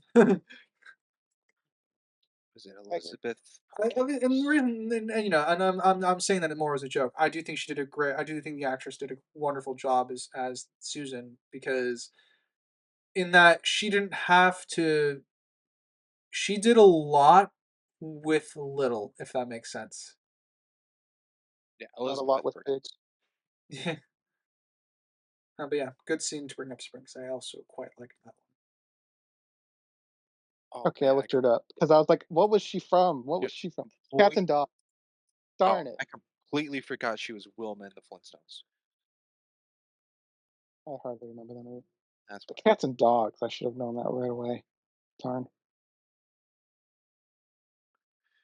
one. Anyhow, I find it funny that Josh shows up in the fucking Michael Jackson suit to oh, what a suit! what What a a tux! what a tuxedo. And I like that But that's everyone is like amazed, shocked, and surprised, but the boss is just further amused by it. well, yeah, that's the ideal That's, that's like why he hired him. style of a 12-year-old. That makes sense. That's what I call it, tux. Living and dreaming. And I think it helps that does it help in that aspect of writing that Susan comments on the boss's tux first? Yeah, Susan. I think Yeah. if I recall that scene, Susan compliments his tuxedo and then tries to start a business conversation, and the boss kind of shuts her down, Yeah, like we're the here at the boss. party. Yeah. Now, Yeah, she what's was the brown boss? nosing him. Yeah, Yeah, the boss says something and she laughs brown nosily, like too hard of a laugh. Oh, he's like, I think I saw the maitre d wear this or something. Yeah, that was it. The maitre d, and she goes, ah, ha, ha, ha, ha, and he goes, okay, you got to drink. Well, what? Maybe two or three drinks. It's a party. That's like, yeah, I like the detail with Josh when he walks down the stairs. Everyone's staring, He thinks laughing, this flies and he down. checks his fly. Yeah, yeah. it's so subtle because it's not exaggerated. It's a small hand movement. I You could I I, easily miss it. I agree. It's so good. It's just because everyone's got that nightmares of that as a kid, or it happened to you as a kid when your parents constantly reminding you that you forgot to, you know, bring up your Hey, your zipper. fly's down. Yeah. It's very much a 12-year-old, 13-year-old thing right there that I appreciated. What I want to know is where the fuck did they go eat once they left the party? Because that food looked delicious. Oh, the fries? I don't know. Some fast food place. He wanted a milkshake. What's an 80s New York fast food burger chain? Couldn't tell you. Probably a ton. Yeah, couldn't tell you. Maybe it's Big Belly Burger. You know, Could be. Could be Pops. there's our fucking Uh, jokes and references. camera movement I liked was, I think it was the day after um, the bunk bed, like the sleepover. Susan's in the car with Paul, and the camera is on it's the outside of the car, but it focuses on the far left and right of Susan and Paul, only on themselves and not together in a scene until they bring up um until Paul mentions Mr. Ridiculous, just a silly old guy, which I saw as when it cuts to that of showing both, it draws Susan out of this fantasy of a great night with Josh and into a reality of what Paul's saying until she goes back to the radio and gets all childish again, which then cuts back to that. It, yeah, for me, I also quite enjoy that because that scene in particular is just kind of, it shows that Josh had an influence on her because he was so childlike that he reminds that children are very good at reminding adults to love the small things and the menial things where you still find everything like really wonderful and exciting. That's kind of where I Yeah. took her choice to kind of mess with the radio because She she, knows disconnect, yeah. which I like. So did Josh rent a vending machine for his pad? Oh, he probably bought it. Probably Well, not. I don't know because the guy who comes with all the stuff says rental delivery. Oh, it didn't see what was rented though. No, it could be. I'll say that. I don't fully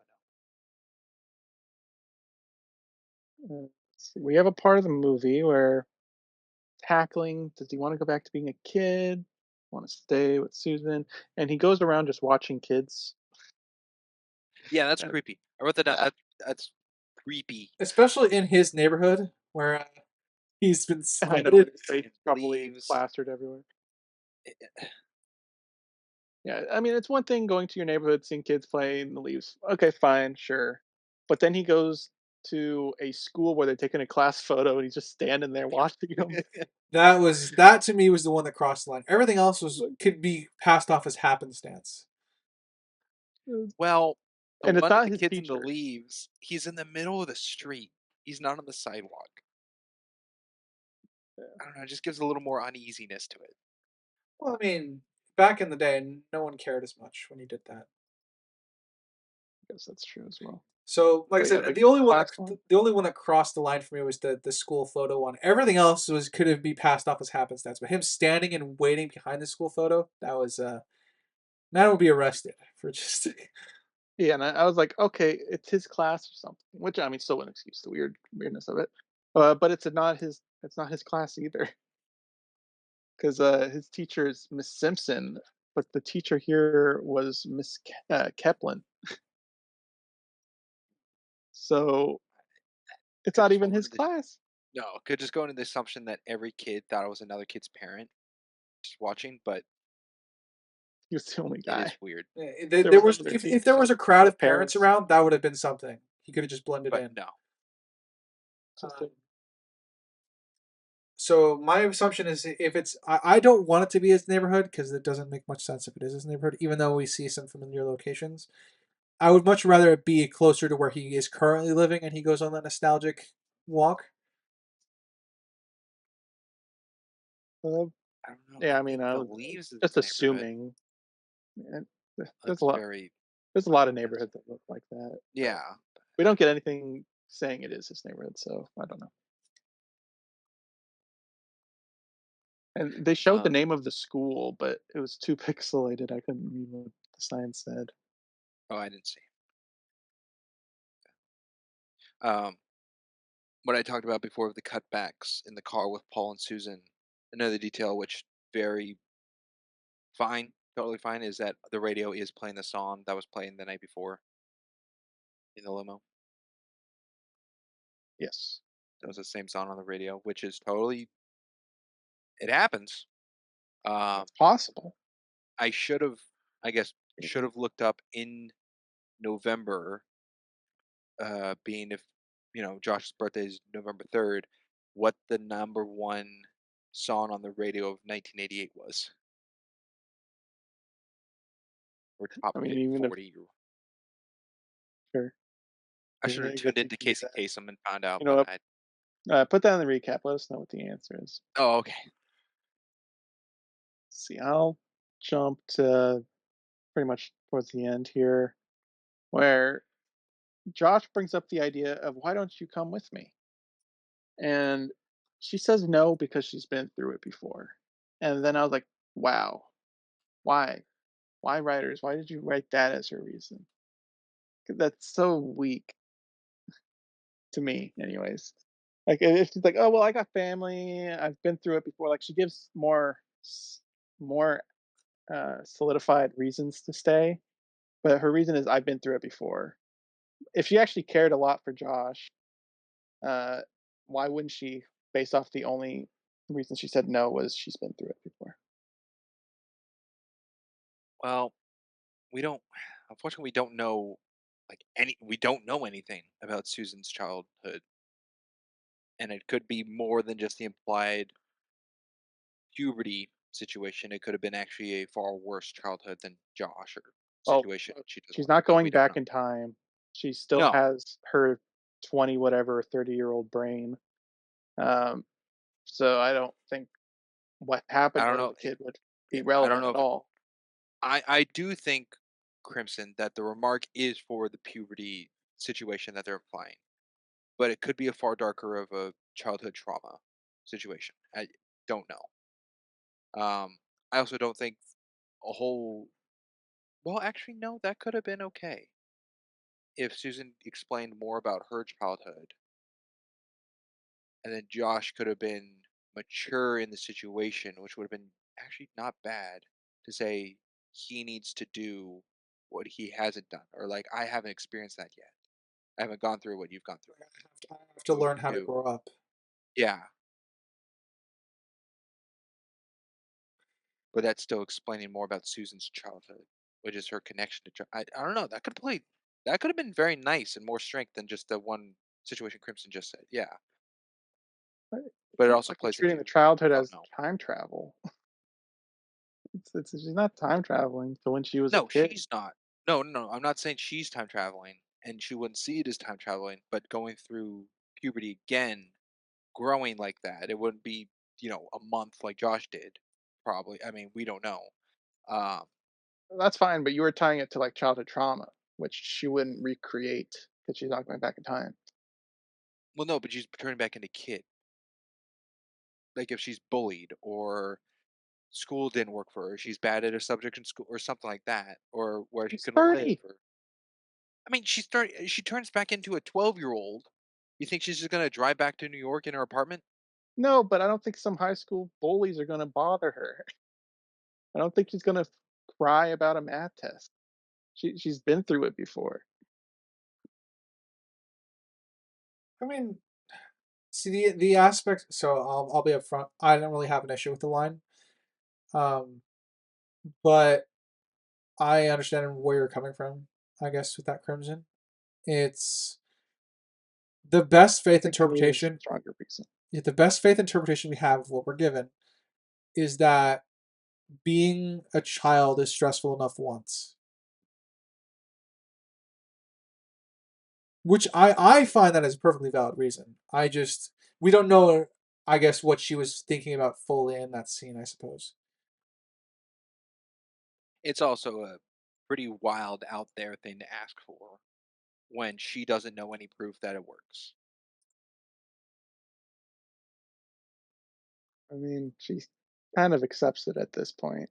This doesn't have Yeah, proof of leaving it. the meeting and going all the way to the pier to Josh, I think fully shows how much she cares about him. But I don't know if that fully goes into her believing the magic of it all. Well, once she saw the machine and she's crying over the fence or whatever, saying, how could I believe you? That doesn't make sense." But she's rationalizing it and then kind of believing it at this point enough to be like, "All right, let me take you a ride to your home then."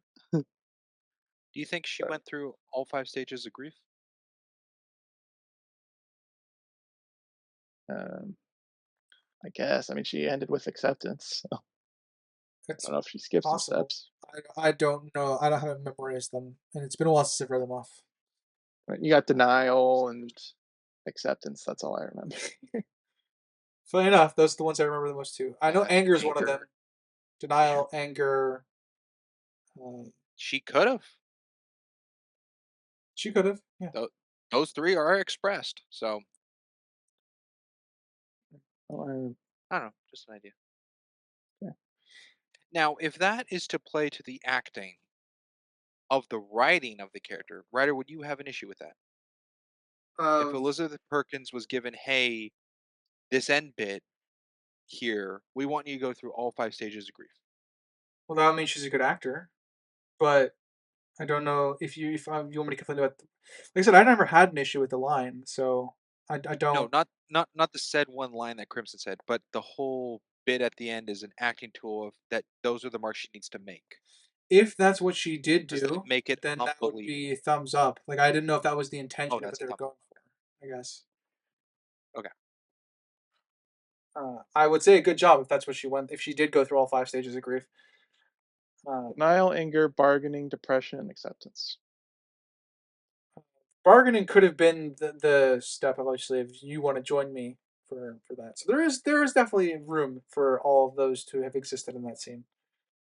Well, Josh offered to stay with me for Yes, Susan. exactly. But that's still bargaining because she refuses. That's part of what happens, even though it's Yeah, not I like a. guess it would be the second It's a part. very literal version of it. Yeah, I I don't know think if all she had 5 are valid. depression. Or the bargaining could come in with the joke of "Come find me in 10 years." I think depression is when she gets there and she says, "Did you do it?" And she gets upset. Depressed is a very particular type of emotion than just he was upset about that.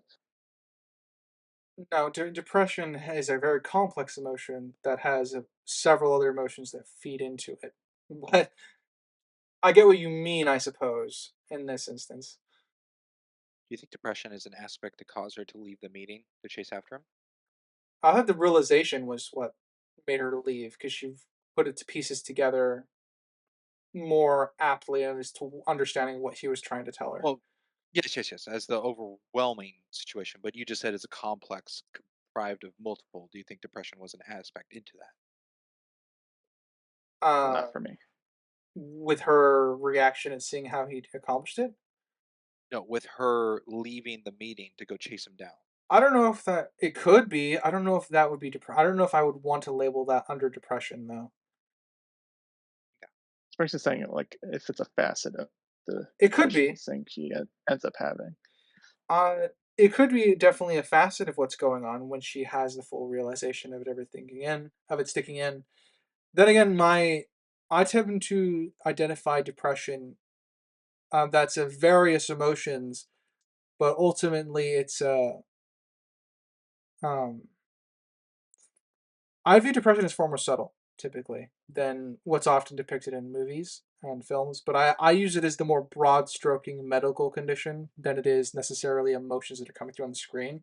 Which is why I say for me is how I define it, which would be a several complex emotions that one can feel while being depressed. Like for example, if I when I'm suffering from a bad bout of depression, I can feel anger, I can feel resentment, I can feel sadness, and I but I can also feel like laughter that can make me cry when I'm watching something funny. So there's also I can feel all that under what I consider to be an umbrella of depression. Okay. So And my answer audience, to let you us is know down yes. below. It is very much possible she felt it when leaving to go chase after him. Audience, let us know down below if you think Susan went through all 5 stages of grief. Whether in the entire course of the film or just towards the end. Or both. Uh, there was an aspect that I thought was kind of a loose end. It's not massive, but it would have been nice if they handled it. And it was his wealth. Yeah, Uh, it would have been nice if he's like, all right, I need to liquidate my assets, get some cash With from Josh? this. Yeah, or if he have just tells Billy bring Susan, it up hey, because you, may as well just keep using him as a tool. yeah, you could use Billy. You could have him be like, all right, Susan, you can have my stuff, my apartment, my money. I don't care. Or he could, yeah, talk to Billy on the bike ride at while the credits were rolling, talking about his plans with his money.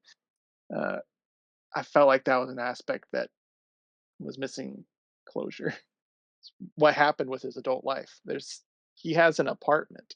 He has a bunch of money. He had a life. That He's just that gonna have not show up to work one day, and he's just gonna have vanished. But we can assume Susan sort of smoothed it over, but we really don't know. what happened. It would have been nice to get some sort of epilogue on that. I agree. That That one wasn't for me might be too trending towards an huge. objective issue. I agree. I see that as an objective issue because it falls onto two things that are big problems, which is the social security number of the wealth and then the police activity because they're under the same name of Josh Baskin. I mean, there can be more than one Josh Baskin. I guess over the entirety of a missing persons case. I mean, yeah, If it's they brought him in for a lineup and the mom came in, she could identify. yes.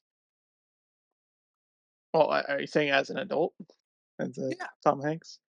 Well, I mean, yeah, she just would like recognize him as someone who did something to her son, Oh, not that as her yeah. son. Sorry, misinterpreted that. Yeah, but they're not just gonna rile up every single Josh. Hatskin, Hatkin, I forgot his name. Baskin. How many Josh Baskins would be in two states? Probably more than you'd think. I mean, New York has what 1980, probably about 5 million people there. I'd say Uh, six. well, there's like 8 now, and this is in the 80s, so it's probably around 5 or so, Where do you get maybe that? 6 Where do you get eight? from a couple years ago. Well, let's look it up now. Current New York residents. But you said eight. Where'd that come from? Currently, but this is in the 80s. What do you mean currently? Did you just look up how many Baskins there are currently? That's not.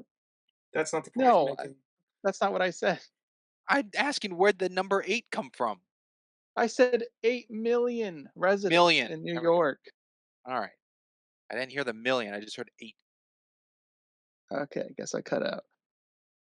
So I was saying 5 million probably in the 80s in New York. Who knows how many in Jersey? Gotcha. There's probably two or Population. three. There's probably a couple. It's not a super rare name, Josh and Baskin. It's not crazy. No. Again, police activity was nothing. I agree. Even the Current gunfire like population. outside. There was gunshots going off and people screaming. Yeah, that's true. Current New York population 8.3. So I was right with the current one. There you go. Also, a missing persons case that could be connected to an IRS charge of I guess kind of identity theft. I feel like that would get to the FBI more than just the New York police. When was this is going to sound like such an out of the blue question? Do you guys know when Ted Bundy, the serial killer, was going around killing people? Oh, that was 80s. Sinister would know probably the Yeah, date. the reason I asked this is because That was that's 70s. what set off interstate law enforcement starting to work together. It's true. Um, He's crossing state. yeah, that was really the first time interstate law enforcement started working together. So, and granted, so it wasn't common in the 80s. By the time we reached the 90s and the early 2000s, it starts becoming more and more common that there is communication between law enforcement and the other quote unquote factions that make up law enforcement, such as the FBI, the NSA, police departments, that sort of thing. Oh man. Um, so if it's in the 80s, you could probably, yeah, probably there wouldn't be much interstate communication. Would be my Ted guess. Bundy. Ted Bundy passed in '89. This movie came out '88. Don't know when it takes place. Yeah, my point is, if Uh, it takes place earlier than that, there would not be interstate. the only line we get, I think, regarding any potential years is Susan at the party references 1983. Do they still make parties like it was 1983 or whatever? Would it So not be interstate if a missing case of New Jersey has a milk carton in New York? maybe someone brought the milk carton over there. I don't know. That would be Just a asking. historical inaccuracy. But again, I don't know when this film takes place. And I think the Bundy serial killing murders, I think they might have been in the 70s. Well, that's a connection I didn't see being made. How much is Big connected to Ted Bundy? Not at all. A connection has been I made. only brought up for history's sake. Yeah, That falls into world building. it's between 83 and 88. This film, and I'm willing to assume it's present day release. So like 87, 88. Yeah, I don't think we have any reason to assume otherwise. Strong reason to assume otherwise. Writer, why don't you take us away with something? Sure. I like the what is it called? We had a name for it. It's not really a thoughtful echo, but bookend. I like the bookend where we start on the computer game, and where he before he starts going on his nostalgic trip. One of the first things he does is he gets that past that specific part in the computer game, the where he defeats the wizard. Darn it! I was gonna go back and check something. I didn't.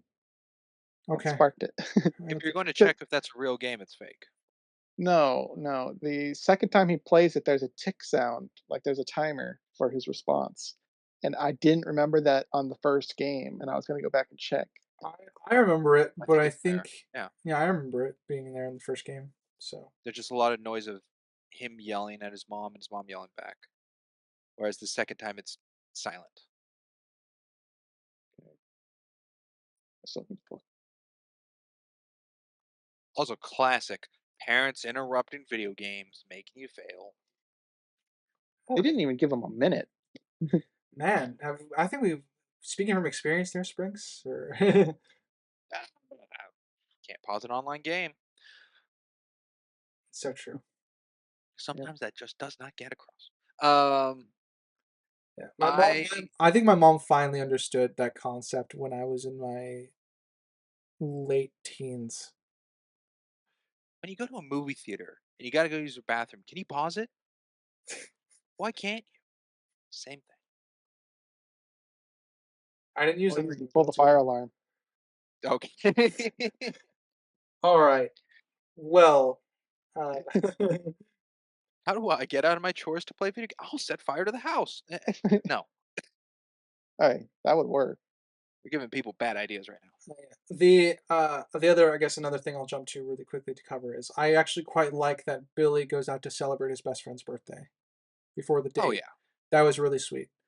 that's also a really fun looking restaurant. Honestly, yes, I would want to eat there. A restaurant However, that I gives a full birthday cake? A, f- that's really cool. a full birthday cake, and Strawberries. also we can eat raw dough. Hmm. Yeah, that's what I was gonna point out. I don't know. He puts raw dough in his mouth, but we never see him swallow it. It cuts. Well, I mean, it cuts away from him, so we could assume he Questionable. swallowed it off screen. And you can eat raw dough. It's But just we how can much assume you we. eat. I mean, we can also assume he spits it out. I don't have an issue with it. I'll say it's a good point that we don't see him ever swallow it. I'll go with that. Well, how much is too much for you if he swallowed it? I don't know. Maybe one. It's swallowing raw dough. You could eat an entire raw pizza dough and still be fine. Yeah, you have to eat a lot. Yeah, raw dough's It's kind of fine. like chocolate for dogs. Like one chocolate chip isn't going to kill a dog. It's all about the amount. Yeah, raw dough isn't good for you, but you can definitely eat it and be fine. It's just The you have possibility of salmonella poisoning. It's not every single instance is salmonella.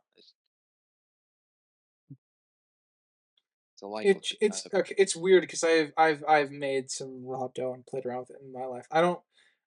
Then again, the one I'm used to is the sourdough one, so it's very the chemical makeup of that particular like dough is very weird, and I don't recommend eating that dough. But for pizza dough, you're probably Yeah, fine. sour.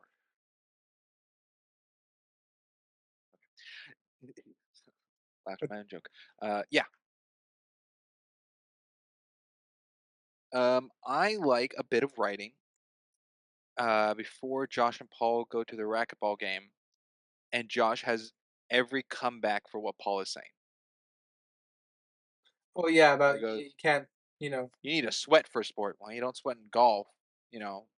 Well, you don't just let a mechanism do everything for you. What about car racing? He's got good points. It's true. He is catching every corner here. I mean, that's probably a lot of kids get good at that sort of thing because it's the kind of excuses you hear for your parents to get you off of your game or Oh yeah. get you outside.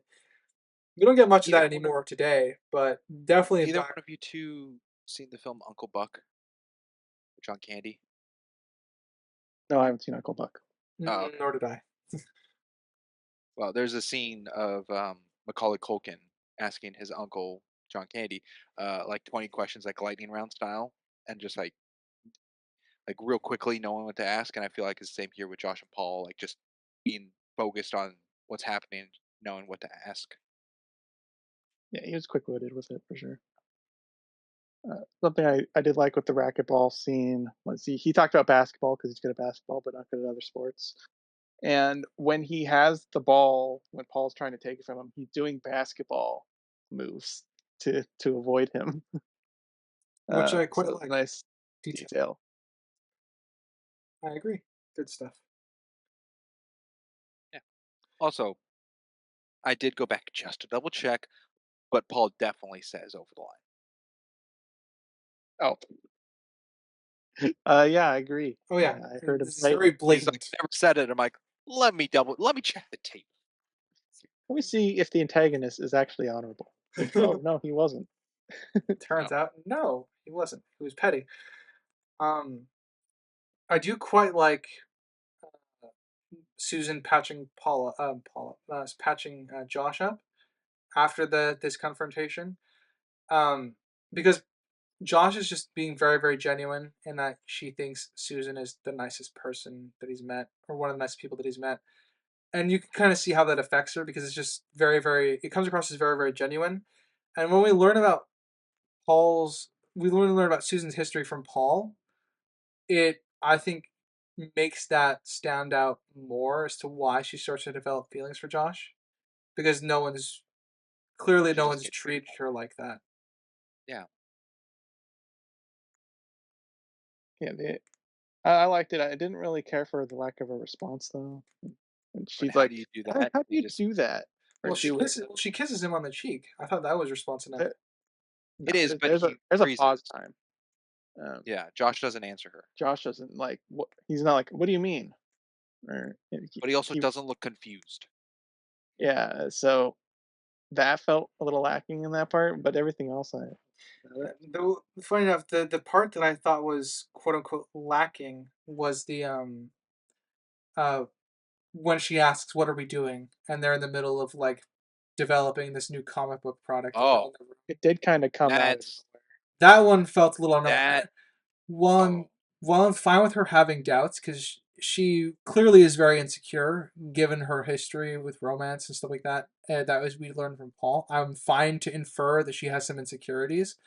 That to me felt a little out of the blue because that to there's me, nothing here that Josh has done to trigger that potential no, insecurity. no, which I think is phenomenal. I see it like before we go. It felt so real.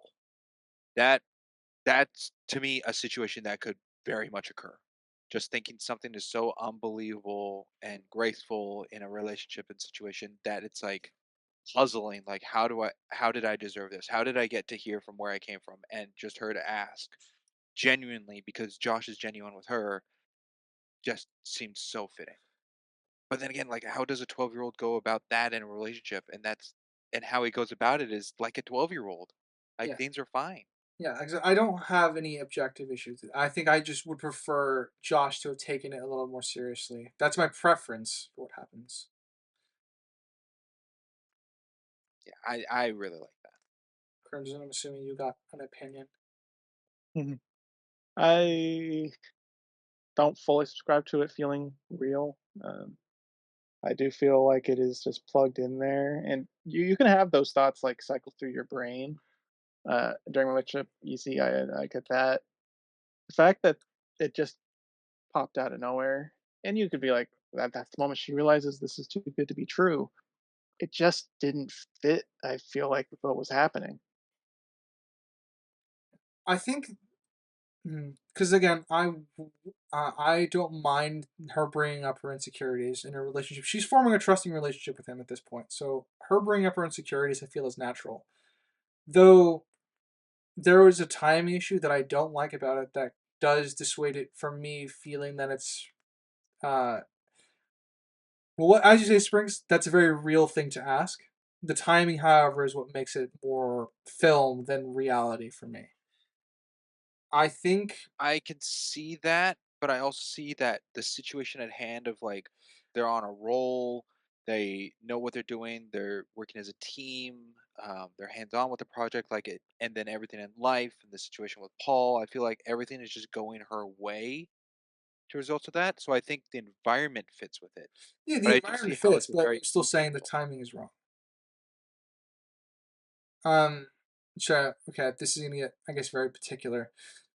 Uh, so I don't want to lose the conversation that's we get out of it. Him reacting to her real, genuine question like a 12-year-old, and her asking about one of her insecurities that we've learned from Paul. I think what would fix the scene is a slower wind down. So like they've celebrated their high, and they start slowing down a little bit before that question is dropped, because it's there's a sort of mic drop with that question that I think makes it feel more film than realistic. There's not a slow the tone shift that we would need for that question to land, I think at its best, didn't occur as well. I agree. I think the We're talking very fact abstractly, I'm sorry. no, I get what you're throwing out there. It's they're all happy. They're really into this project idea, and then she has a dead straight deadpan face when she's like, "What is this? What are we?" It's not a natural progression of the events leading up to it. If it might be a delivery thing potentially for me leading up to it because I it feels almost 180. Well, maybe it is 180. It doesn't feel gradual. Like if she's smiling and you can see in her eyes, oh, this just popped in my head. Hey, what are we doing? We're doing a great job here, but what about you and me or something? It, nudging into it instead of just boom, out of nowhere, deadpan face, really serious. I think I would dislike it if it did that. Objectively or Why? subjectively? Because that sounds pretty natural to me. That's That's my example. subjectively. I don't know if it would be. I don't know objectively because I find that could also be believable. So I But guess, and I then I see guess to dig into your subjective a little bit, why would you feel that not work as well? because that's played for a movie aspect, which is what you brought up. It doesn't flow as well as a movie. However, the realism of it connects very well. No, no, no, no. You have my position flipped. Oh, you think this is Yeah, what's I think what we happening in have this is very movie moment? what we have is a movie moment. Yes, because Oh, there's no time for the characters in the moment to exist beyond the scope of the writer clearly wants her to show this insecurity right now. And while I'm that's fine why with it's more her believable. revealing her insecurity in this scene, there's no ease into it. which is what I was trying to make. I was trying to make an easy example. Yeah, this also audience. This also gets a little. We're not very kiss and tell kind of people here, but this kind of goes into a situation of us talking about relationship situations of three guys talking about relationships about a woman's idea in a scene. So it's very opinionated of our own experiences of what's believable or not, is what I'm I don't sensing here. subscribe to this being a gender issue. Um, if it was Okay, flipped and well, he's okay. the one that Whoa, said whoa, whoa, it, whoa, whoa. And I didn't mean it like that. I'm sorry. I don't mean a gender issue. Just a relationship issue. I, I didn't mean to put gender into it. I would also if I were to flip the situation for the characters and Josh were to suddenly ask this question out of the blue, I would still take issue with it. You get a little more leeway because Josh is a kid. but it would still feel out of the blue. So the what's missing in the scene to make it quote unquote more real is probably less than 2 seconds of the situation winding down from the high of they're working together, they're feeling successful, they're doing it as a team. So the flip that you're saying, if it happened with Josh, is fine when it happens later because of the pacing of that I versus don't what's understand. happened here. Where that's very slow. Extrapolate a little bit more. I didn't understand what you're saying. Like later when Josh goes, "I have something to tell you. I'm a kid. I want to go home," which is kind of the flip here of Susan asking, "What are we? What's happening?" Which is like the insecurities of life and what's going on around them. Well, okay. Flips because It that's coming out of Josh versus Susan. I'm But that fine with has that. groundwork to go Yeah, an I'm fine with incline versus sudden. yes, I'm fine with that one because it has all the nostalgic walking around build up. So that one is very much a scene that's built up to. We could talk about his delivery and taking issue with him being unable to explain something that he should clearly have been thinking about. But he's a kid, so you get some leeway. Whereas here, Susan, we don't really get much of Susan's state of mind before this, other than she was enjoying her time with him. They're team building. They're working together to solve this problem. They're a good team. And then this is just dropped instantly without being eased into it. There was no wind down in the conversation to reach this point. To me, that would make it a movie moment. The wind down, Yeah, but the people wind down don't to get do flips and the switches. Like people don't do the sudden drop of information. So why is that more realistic to you than the other version? because writer, I've experienced that in my life that has happened of a flip switch of situations, which is why I find it believable. Which Um, again goes into what what I I said would is that suggest for you experience difference. then no, it's not an experience difference. You missed the build up. Granted, I'm not going to blame you for that. We all miss build ups to specific bombs being dropped in conversations and flips of like someone's personal like tone or whatever being directed towards you. That's natural. We're all humans. We can't really track all of it. But the buildup is always there. Well, I don't. hmm, If that's what you believe, then okay, I'll Um, go with that. that's not belief though. That's what really But if that's happens. how you view the aspect of the film and then real life situation Oh, okay. No, I arise, then we okay. can disagree to disagree on the film. I'm fine with Yeah, that. that's But how I'm looking at it. yeah, that's fine. The life part though, dragging in like our I guess our personal experiences into this. No, that was me being just real as how people operate in general. For how I'm not okay. saying that you like. I'm not saying that you Ryder, intentionally miss something. I'm trying to be as agreeable here on your part that that's how you view life. That's totally fine. How I view life should be totally fine and not from your own image. That's what I'm trying to get at here. Uh, okay.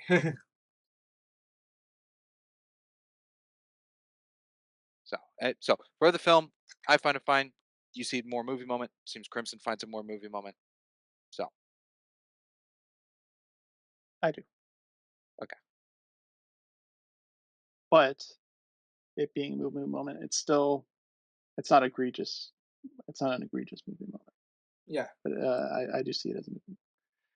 To talk back around the scene, I still like it. It's good. I appreciate the sentiment that's being done here. It's an insecurity that's natural to have. oh yeah, yeah, yeah. I believe I don't know whose point that was. Let's go to Crimson. Okay. What do I even talk about here? We got a nice detail with Josh's office. Right? When he, like the toy tester, he's got the new job. Billy visits and playing with toys. He's got that $60 toy they make for $10. There's stuff everywhere. But later, when Billy comes over and Josh is on the phone with an important person, there's no toys anywhere except like on the shelves behind him, or one on his desk. Nothing on the floor. he is grown up. He's not playing with toys in his office anymore. That was a nice little visual detail um, of his progression.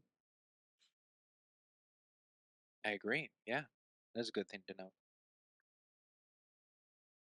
because he didn't drop everything for Billy and talk and hang out. He was on a phone and doing calls and put Billy on hold, like even in person on hold. So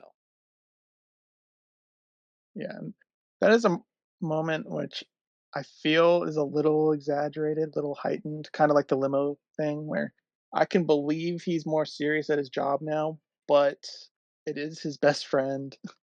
He hasn't seen him in a while. He did seem a bit too strung up based off what we know of Josh. well, looking over my notes, I'm getting pretty sparse here on what's left. Mm, I don't know about you two. I from how the conversation went, I don't think Susan knew that it was Josh's birthday when he came to visit. Probably No, not. I don't think so either. 'Cause I mean, then again, I don't know how far they are into their relationship at that point. So That's true, but also a little interesting that he would withhold that information. It's nothing he really needs to give either. Like at this I guess point, he's if he did still give it, it would be an excuse wise, right? like what? Like if she goes, "Oh, what are you doing here? Why are you here?" And he goes, "Well, I wanted to see you on my birthday." Like an excuse reasoning, or "Why are you acting that way? It's my birthday," or rather than not saying it at all and just being normal. I mean, that's implying he wants her to know about his birthday. And at this point, he still has the potential of going back as a kid. He hasn't had his big dilemma yet. He's kind of put that on the back burner. So it might not matter to him about his birthday with her. Don't really know, I guess, enough of him to decide whether or not he'd want to tell her or care to tell her, anything like that. Yeah, I mean, totally fine that he doesn't. I Mhm. just it's the it You're is the trying to same work it day. in. Yeah, because he tells Billy, "I gotta go see her," or like, "I gotta go." Yeah, going through my notes, and I'm also pretty dry. I liked that they're making a precursor to visual novels with their comic book idea here. That's a great idea. Why isn't that a thing? That is, they're called visual novels. Was that it? Oh, Well, it's also like his wizard game. It's a choose your own adventure book. it Yeah, is, but it's well, not smart. it's focused specifically on Plugins. comic books, which is, you know, cool. I think I'm it's sure small to grow, but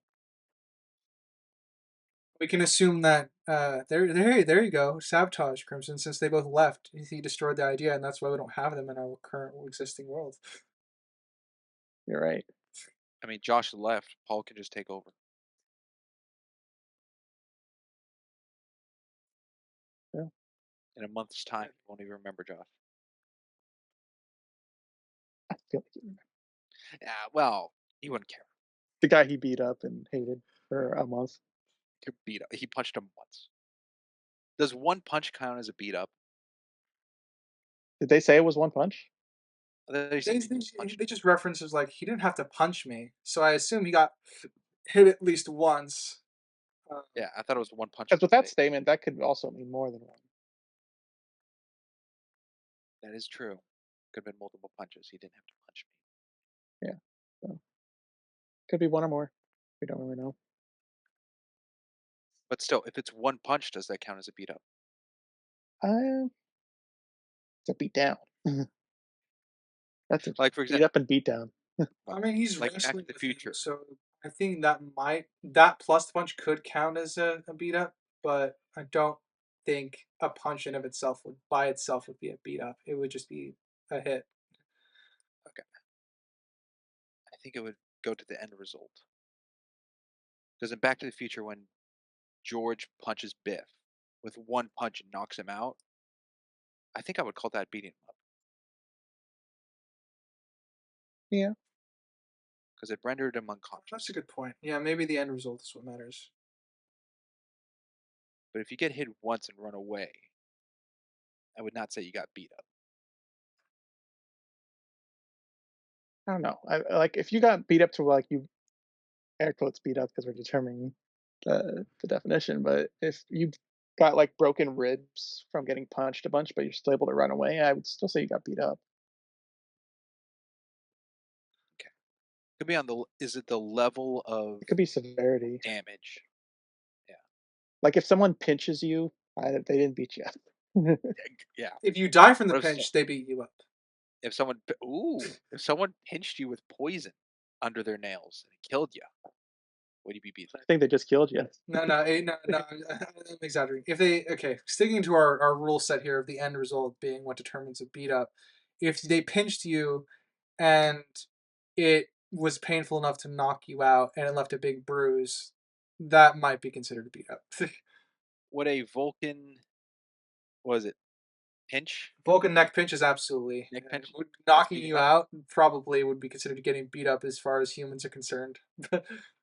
Interesting. Interesting. I see it more as like a physical thing than Does it have to just leave a mark? if you get. I mean, when I imagine someone getting beat up, I imagine like bruises, cuts, and Bleeding. you don't necessarily bleeding, but yes, that can Some be sort of incorporated. injury. So leaving marks, I guess, would be a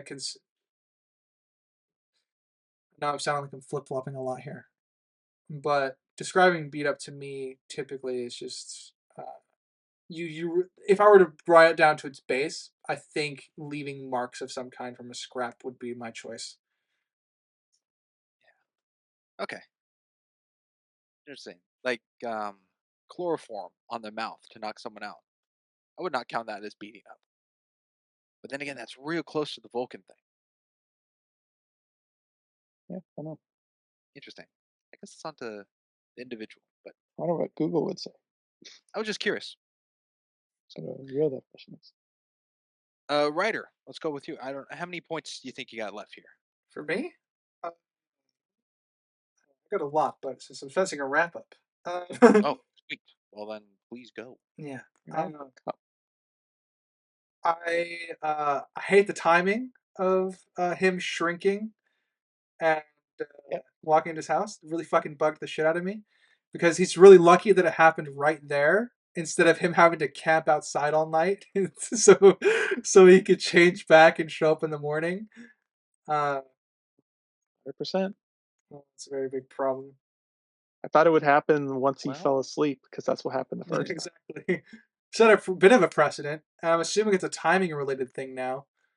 yeah, it could be a time thing. And even then, I still have issues on that because it clearly took most of the night for him to change back into Tom Hanks because his mom came in to check on him and saw the normal boy. And that's presumably he had all that time from being at the fair back to his house, spending his evening with his family, and then crashing out. Uh, and then we have Oh, and then the mom checking in him in the middle of the night after once he was fast asleep to make sure everything was okay. So we have a lot of time there, and here I have no idea. We just have the car ride. We just have the car ride. trying to think. Jersey Fair to home. Telling Josh to go get ready for bed and get in bed. The mom takes care of sister, make sure everything's okay, puts stuff away.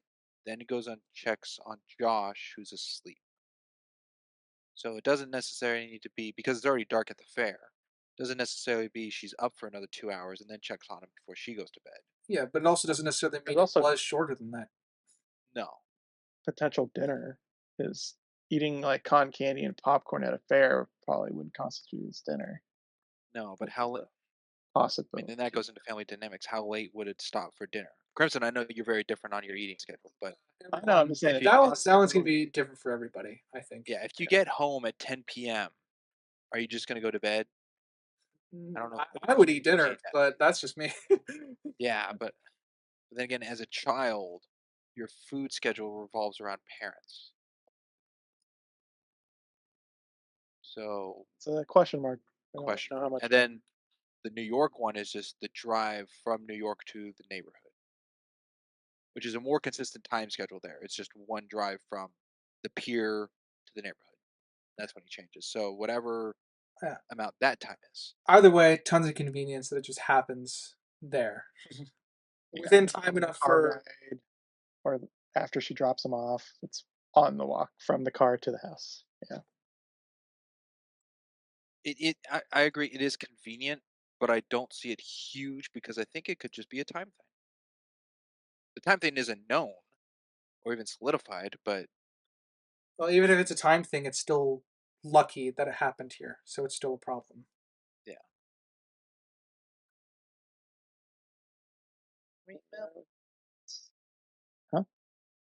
I'm thinking it's lucky that it was within her eyes. Like if he changed in the car and dropped off like that, I think that would have been fine. What's not fine is if he had to wait outside the house because then it wouldn't play with how the movie has it, where he's already changed and he goes in. Uh, if he had to wait outside the house for the change, and when the change happened, then he goes in. Mhm. So those are the possibilities we'd have Yeah, to deal with. first one could work. The second one, I don't know how they'd play that. But if it had to result to a time thing for the magic change, then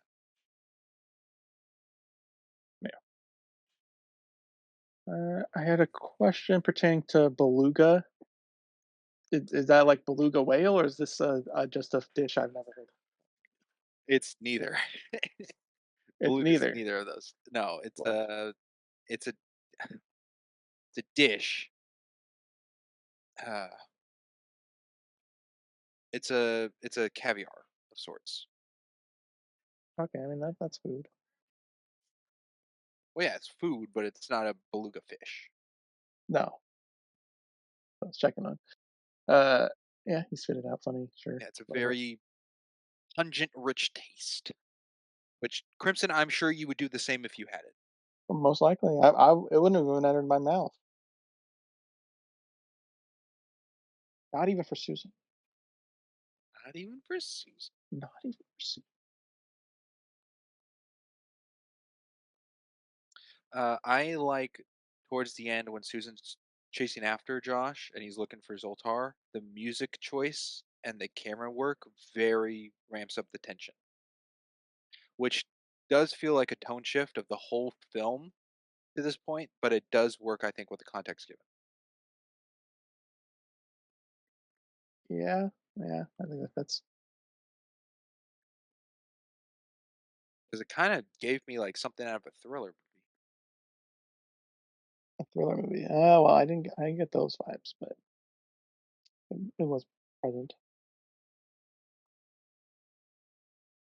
Ryder, you said you had quite a few points still. I'm looking through them, looking for some important ones. Um, I think another one I quite enjoy his last interaction with Billy. Before he makes the decision to go back up and to go and do his the fight. I'm talking about the fight where he came to try and drop something off, and so the second to last time, I guess, where he's been trying to reach him, and they have a bit of a spat, and Billy walks out of him and yells, "I'm 3 months older than you," which is funny. Um, but obviously it's because he's getting too involved in his adult life now, and he's losing. I guess he's they're both losing each other's best friend at that point. But Billy's treating it more seriously because that's what matters more to a kid than an adult. More important than your best friend? Walk away. Yeah, and Pretty harsh. it was harsh. Yeah, which is what I was talking about earlier. Where I think the scene's a little heightened for what I think Josh would do. The little conflict between them, I guess. Mm-hmm. I mean, it gets to the point where Billy's packing up all of his stuff at his house that's connected to Josh, and then the mom just randomly calls up the walkie.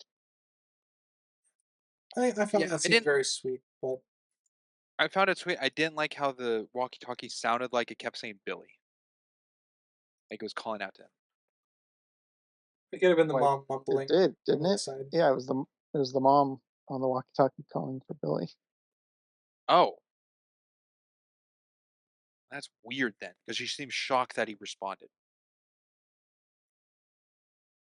Yeah, um, maybe he didn't have it on in her mind. I don't know, but yeah, that's what happened. She called him on the walkie-talkie, which is why she was holding it when they opened the window. Well, no, okay. Yes, I know she's on the walkie-talkie, but her calling to Billy and he goes, "Oh, hi, Mrs. Baskin," and she like is startled by it and opens the window. Saying that she was calling to Billy is weird for me. That's weirder than just hearing what sounds like static of Billy over the radio. I Well, didn't that's weirder than just a phantom Billy. I didn't hear any static calls for Billy. I just heard the static, so he took it as someone was on the line. Okay. Huh. I'll have to rewatch that scene. It's perspective then. How bad is Billy for not trying to ease the mom a bit more with the protection? It's a hard line for him. He doesn't want to reveal he knows stuff, but the mom's been tortured for 6 weeks at this point. I'm with Just watching Writer. it. I think it was sweet enough. I think what he said was fine.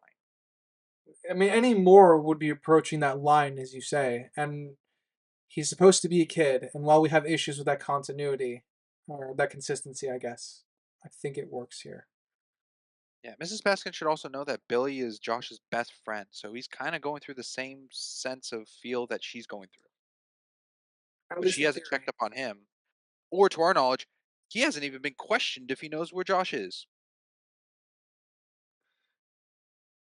And the police probably talked to him, but we don't Snuck get to right see by any him police. for all we can see. What police? No. You know, the police are there. Well, We can't deny that they didn't They, show up, they, but they do show up when they were Billy says he there, and one of them, oh, I had it written down. What did he say? He said something stupid. happens The all the officer. time. No, it was, darn it. Uh, it's something along the lines of there were no fingerprints. I'm like, what? What's that mean? Uh, well, Was obviously he it told means Josh? they ran the prints, and Tom Hanks' prints were the same as Billy's.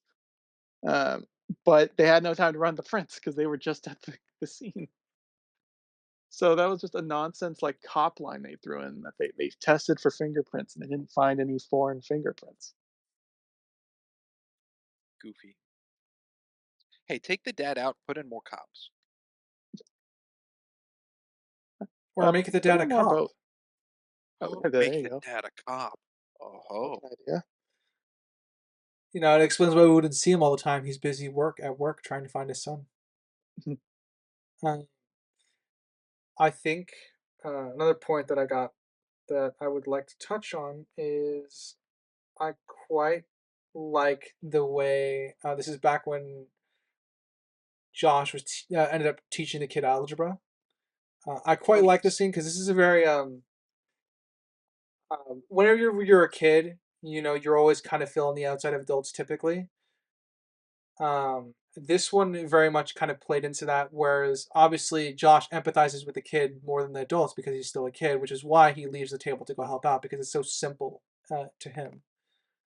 It also helps. This is probably why he can understand algebra. Much like Incredibles 2, where math is math, why is it change? Because generational change on how to do a how to do math. It seems like math is the main one. How to do it changes. So Josh being at the same level of this kid, easy to understand and help. Yeah, and presumably Back he in went my through all day, of that class recently, so well he would know it. it's true.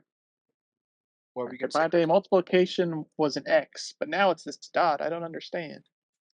Back in my day, we had proficiency. Okay. All right. Shows my age.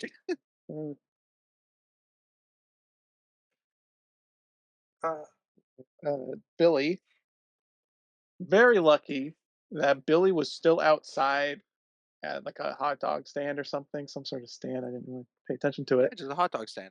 Yeah, for Susan to be like, "Oh, I recognized you from upstairs. You know Josh? Where are you going?" And also, she sees him screaming at Josh getting into a car. So It's also Yeah, a New York street, yeah, and he overhears Josh go, "Hey, I'm going here." And he goes, "Josh," and turns around. It's like, that to me bugged me as well. I'm like, he heard that from like 30 feet away on New York Street. I don't buy that. yeah, because for me, that's just the timeline is wonky because we had the Billy argument upstairs. Well, this wasn't the argument. He dropped off the location on the paper and left, and then Josh and Susan had the presentation, and then he left. So that whole time, the start up to the presentation, the first third half, however long it's been going, Crimson, there's only one way that it and could be. Billy's been sitting there. Billy took Okay. the stairs. Cost him more time to get down. They'd be in the meeting, maybe when he's already out, exits the We door, sees the hot we're dog stand. established we're established that he takes the elevator though. We see him with Elevator Susan. could have been broken that day. We don't see anyone take the elevator that day. We don't see anyone take the stairs. We don't even know if there are stairs, you know? We don't know if there are stairs. Well, there are stairs because Susan tries to do the elevator after. Well, actually, we know the elevator works because Susan tries to chase after Josh in it and then takes the Yeah. stairs. So no, yeah. Points all around. Timing is off. Yeah. Billy was just sitting there doing nothing. He's getting a hot dog, which he doesn't even take. He gives back to the guy and then cheers. Like Josh is already in the taxi driving away. Take your hot dog. And I found it a very interesting choice on Billy to tell her where Josh is. Maybe he realized that they know that they I think have it's okay. not necessarily a relationship, but they had something together, and that Josh is important to her. And there's enough to know that. I mean, she says she's his girlfriend. He's probably piecing all of his snippies. It says you. Yeah, It's grossed yeah. out. I don't know. It's interesting that he would send the hurdle in his path to getting his friend back, the location of where his friend is going to be. Might be that Billy's just a good person. Could be. I think it's okay because he even hesitated. He didn't immediately tell her. He was thinking on it. So I think it's fine. No, I think I am now. Good to say I'm done with my important points. I got a few others, but I'm willing to let them go. Anything else out of you, Crimson, that you got to get off your chest about this film? I knew you were leaning towards it because I was saving it. Uh, the ending ish. The With ish. Susan and Josh talking about him turning into a kid again. Uh, Hold on to my number. he, yeah, maybe in 10 years, you should keep my number, or maybe keep my number. Bit suspicious, Susan. Very suspicious, Susan. Bit sus, but he would technically be an adult at that point. He'd be an adult in 5 years. She doesn't even have to wait 10. Yeah, but 10 years to put him in the Very 20s, and it's less frowned upon now. uh, I don't know if she cares about that. It's she knows he's 13, and she does kiss him later on the forehead instead of lips, so she's accepting of her new circumstances. But and she's probably joking around, but she still said it. It still came out of her mouth. I took it as a joke, so I'll be honest, I didn't take it all that seriously. But yeah, there's definitely that read. It's certainly possible.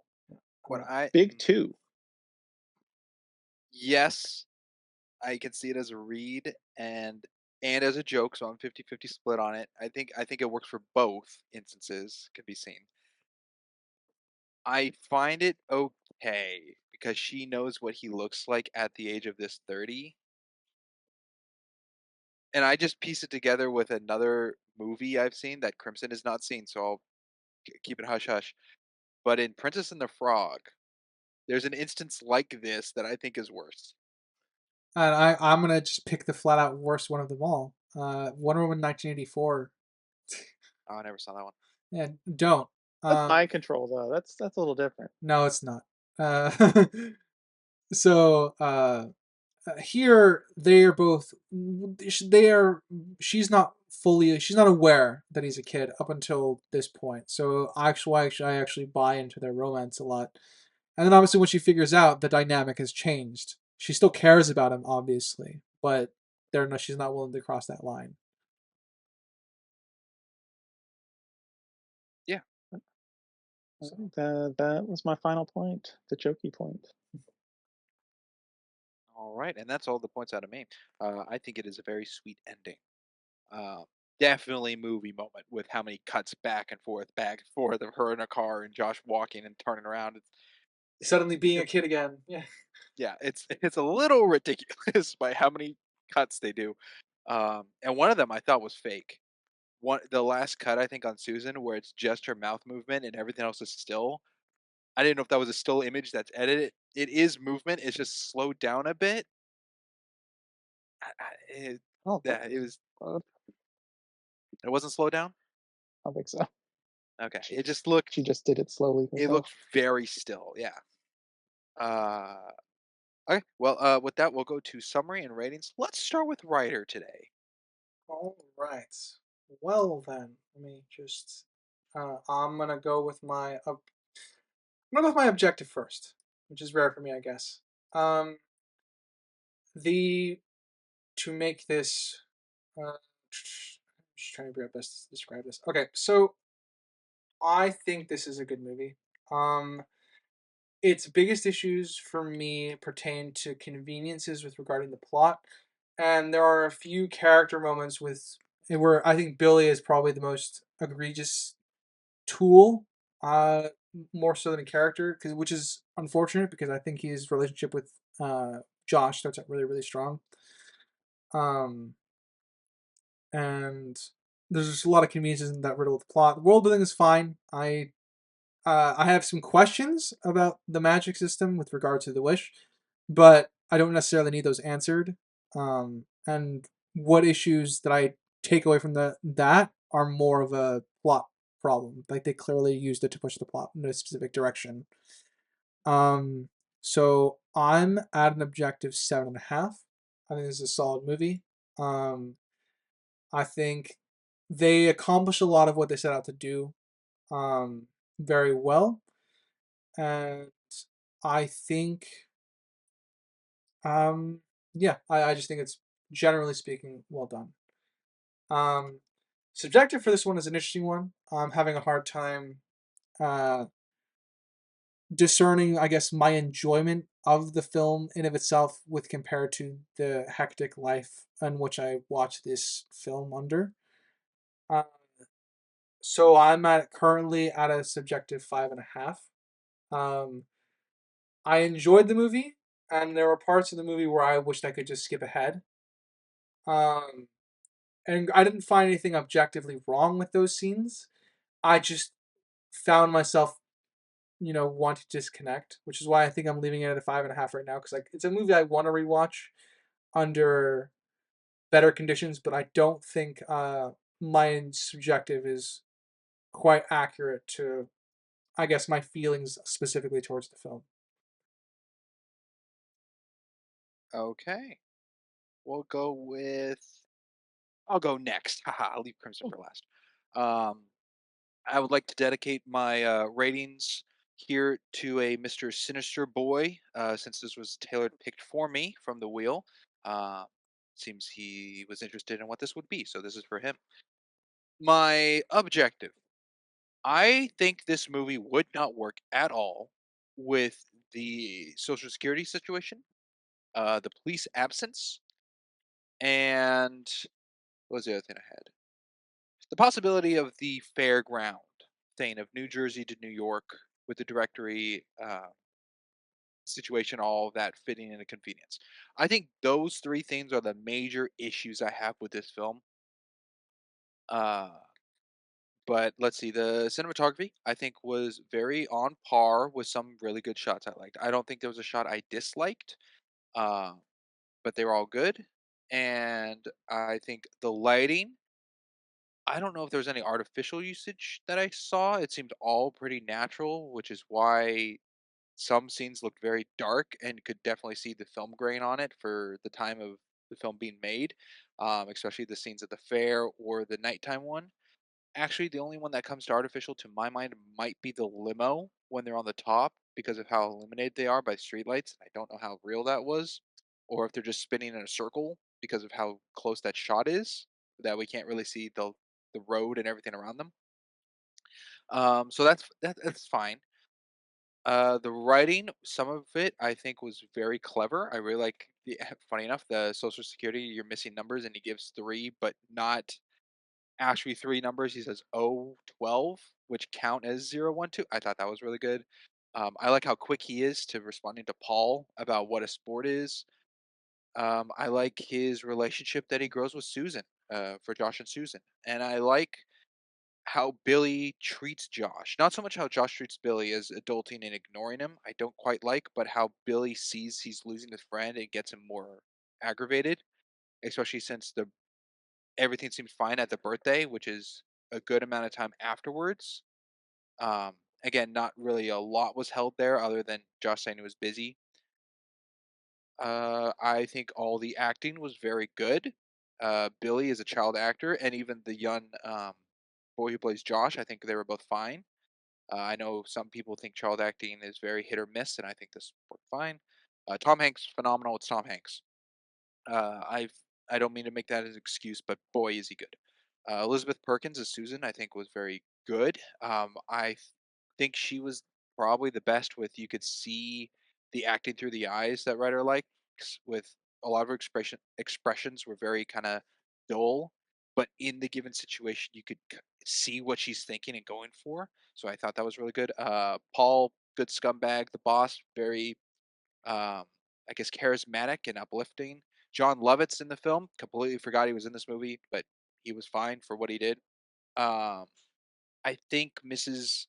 Baskin could have had a little more emotional pieces, but it was a good like month or time for the Billy talk, so she's gone through a grieving process. But I don't know. I feel like a little more emotion out of her that her son's missing would have been good. But they played that more into the comedy of Josh coming as the adult to try to talk to her. So um, let's see. I usually always forget something, as you know. Costume design, fine. I guess the outfits of like where do you get the interview suit could been either borrowed from Josh's own dad that Billy got, or Billy's own dad that he got for him, which I guess would sound more believable. Before Josh got money to pay for his own things. So all the costuming was good. Very funny. The tuxedo that he wears is comical. Uh, yeah, all that. My objectives out of 7. Um, I think it's good. Subjectively, I find this movie very fun. It's great. I'll definitely watch it again. It's an 8 subjectively. Um, I just I really enjoyed. I am a bit nostalgic with it from watching it as a kid, and it's just very fun. So with that, we'll go to Crimson. All right, I feel like there's not much left in the objective category, so I will go with Unless you that. I disagree agree with with a lot of the points you both made. Yeah, the Zoltar machine with regards to the line, "I want to be big," or paraphrasing. I don't remember if that's the exact thing, but whatever. Uh, I felt like that was completely tailored to the title of the film and not the other way around. What he wanted was to be taller, not bigger, which is different. And the Zoltar machine, assuming that means older 30 or tall 30-year-old man, it needed to be more defined, especially how specific he was the returning back to a kid. And even then, as Sprinks brought up, he could have been back as like a 4-year-old. So even then, that was assuming on Zoltar's part. The what happened to the money, the apartment, his finances, that's unanswered. I feel like it should have been answered, even with a quick line to either Billy during the credits or Susan in the car, something. It's just left in the open. There were a few moments in here I felt were exaggerated for like childish traits, like the limo and laser tags on the fence. But it's probably okay. exaggerated in the office with Billy, with how standoffish Josh is with him. I think that's exaggerated. It's the job hiring, way too easy. The social security thing, same issue Sprinks had. I agree with that. Paul, we had a long discussion on Paul and whether or not he's is fading away to the background, at least for me, is objective or not.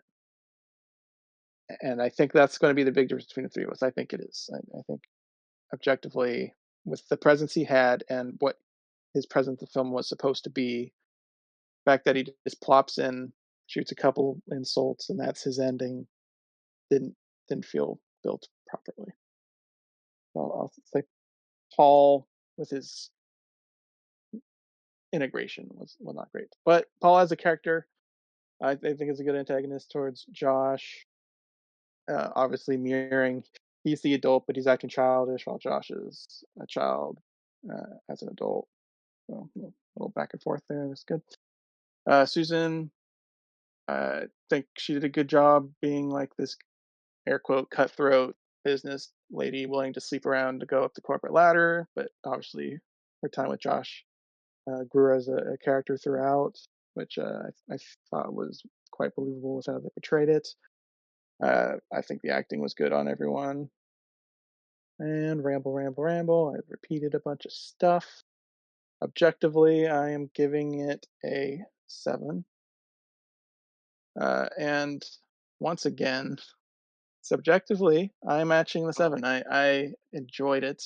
Hmm? Oh, you hate doing that. I do hate it. And I did that recently with something.